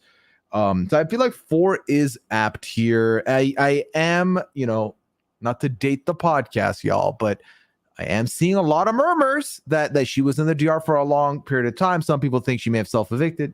Let's not speculate. Okay, we don't know. I would assume not on that. I guess is it a cop out if I go all 4, but then it bookends the thing nicely, right? All 5s on one side, then all 4s at the end. We end on the same page. Let's do that. It's a bit of a cop out, but let's do that because I did not prepare for Riley apparently. So, all right. Well, there you go. All 4s for Riley. And I always like to see that, you know, if you're watching the video version of this and you see all the numbers are color coded based on, you know, basically the average. And so when the 5s are white, that's I take that as a good sign. That means we've got a good balance of ratings here, high ends, low ends, and all that. So some interesting stuff, I think, for sure, as we look at this first week of feeds. I would expect that next week a lot's going to change. So make sure you head over to realitystockwatch.com if you want to play along on the in the game this season. You can join at any time, but you want to get in at the start if you want to really you know, be a contender. So head over to, again, realitystockwatch.com if you want to play along and buy some shares of players. You could buy Suri. You could buy Riley Lowe if you want, like all kinds of options. You can risk it. Yeah. Yeah. So take all of that into account. But that's, I think, what we have for you today. Any final thoughts before we wrap up here, Melissa? Just very excited for this season. It's great to have Big Brother back. I mean, I'm already loving it. So I just can't wait to see, as it gets going. I mean, it's the first week. Who knows what will happen? And I'm excited that everybody in the house is there to play and is really into it. I feel like that a lot of the times, especially in the beginning, you have like half the cast like not playing at all and just like there for a vacation or whatever. And this is very different from that. It's exhausting, but it's very exciting and it's great to have Beats back. So I'm very happy. All right, Pooya, any final thoughts? I'm just feeling good. I'm feeling good. I nearly said grateful. I didn't want to trigger anybody, but I said it anyway. I'm excited. We're finally in the thick of it. We waited for this for a long off season. We're back. I'm having a good time. Every night has been fun. It is pretty ironic that after us finishing the podcast, we're going to end the pod and there is no feeds. So maybe they want us to rest a little, Taran, but I bet you anything. We do our plugs. We get out the minute you hit end stream. Feeds will come back on. So watch. But no, we've been blessed. So I can't complain. I'm just happy. Yeah, last season 24, it gave us a good scale for seasons. Big Brother Canada 11 was definitely one of these. Oh, God. Just end the season already. And this season is one of these. Boring season where? So far. So, yeah, good to be on that scale. If you haven't listened to the update from this morning, it comes highly recommended. People enjoyed it a lot. I practiced my serial killer vibes and gave a full reenactment of Cameron and Riley. You did his accent or an impression, and it was really good. I don't know where that came from. I did not know I could do that accent. Just channeled it. You just channeled the genuine. the I didn't even vibes. try to do. I mean, as far as I know, it was terrible, but it felt good in the moment. So I don't know. It felt good. Please don't start talking like that. Please don't. Not in that way. Not in that way. It felt good. But it was a very fun one. Chappelle. We'll be worried. Yeah. Chappelle was hilarious in it as always. So. Make sure you check that one out. Even if you already know what happened, I think it's a fun one to check out if you want to go over there. But of course, I'll be back tomorrow morning at 11 a.m. Eastern to update you on everything that happened today and later tonight on the Big Brother 25 live feeds. Still a lot to cover here, including quite a dramatic interaction between Riley and Sari. I can give you just a little taste of that if you want a preview for tomorrow's update.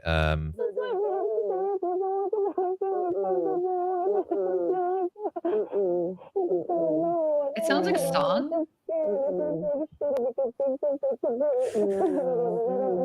What music do you listen to, Melissa? It's not her fault, okay? It's not her fault. So tune in tomorrow morning to get an explanation for what that was.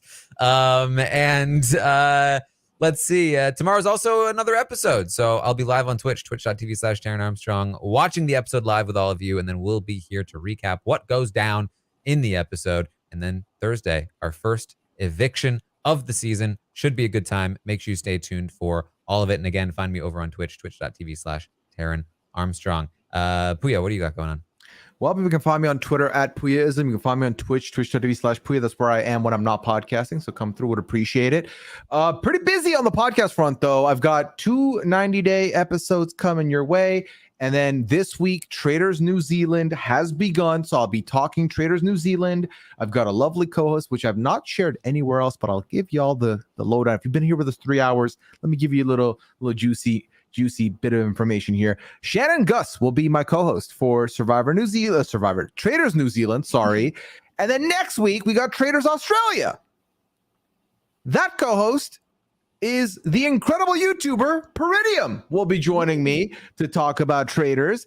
Yeah, so double barrel on Traders. Good hosts. Yeah, listen, and the best host with them for both, Melissa, right? Right. That was what I was meaning. That's what she meant. Of course. Yeah, so 4 podcasts there. The live feed update on Fridays. and the feeds being this good, a goodbye social life, and streaming 3 times a week. So find me wherever you can. There we go. It's a good time. At Pooyaism for all the information. There we go. Well, of course, you can find Melissa at It's Melissa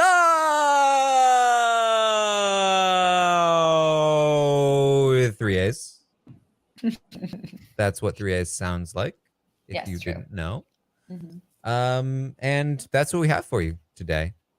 Thank you so much for joining us. Make sure you go to realitystockwatch.com.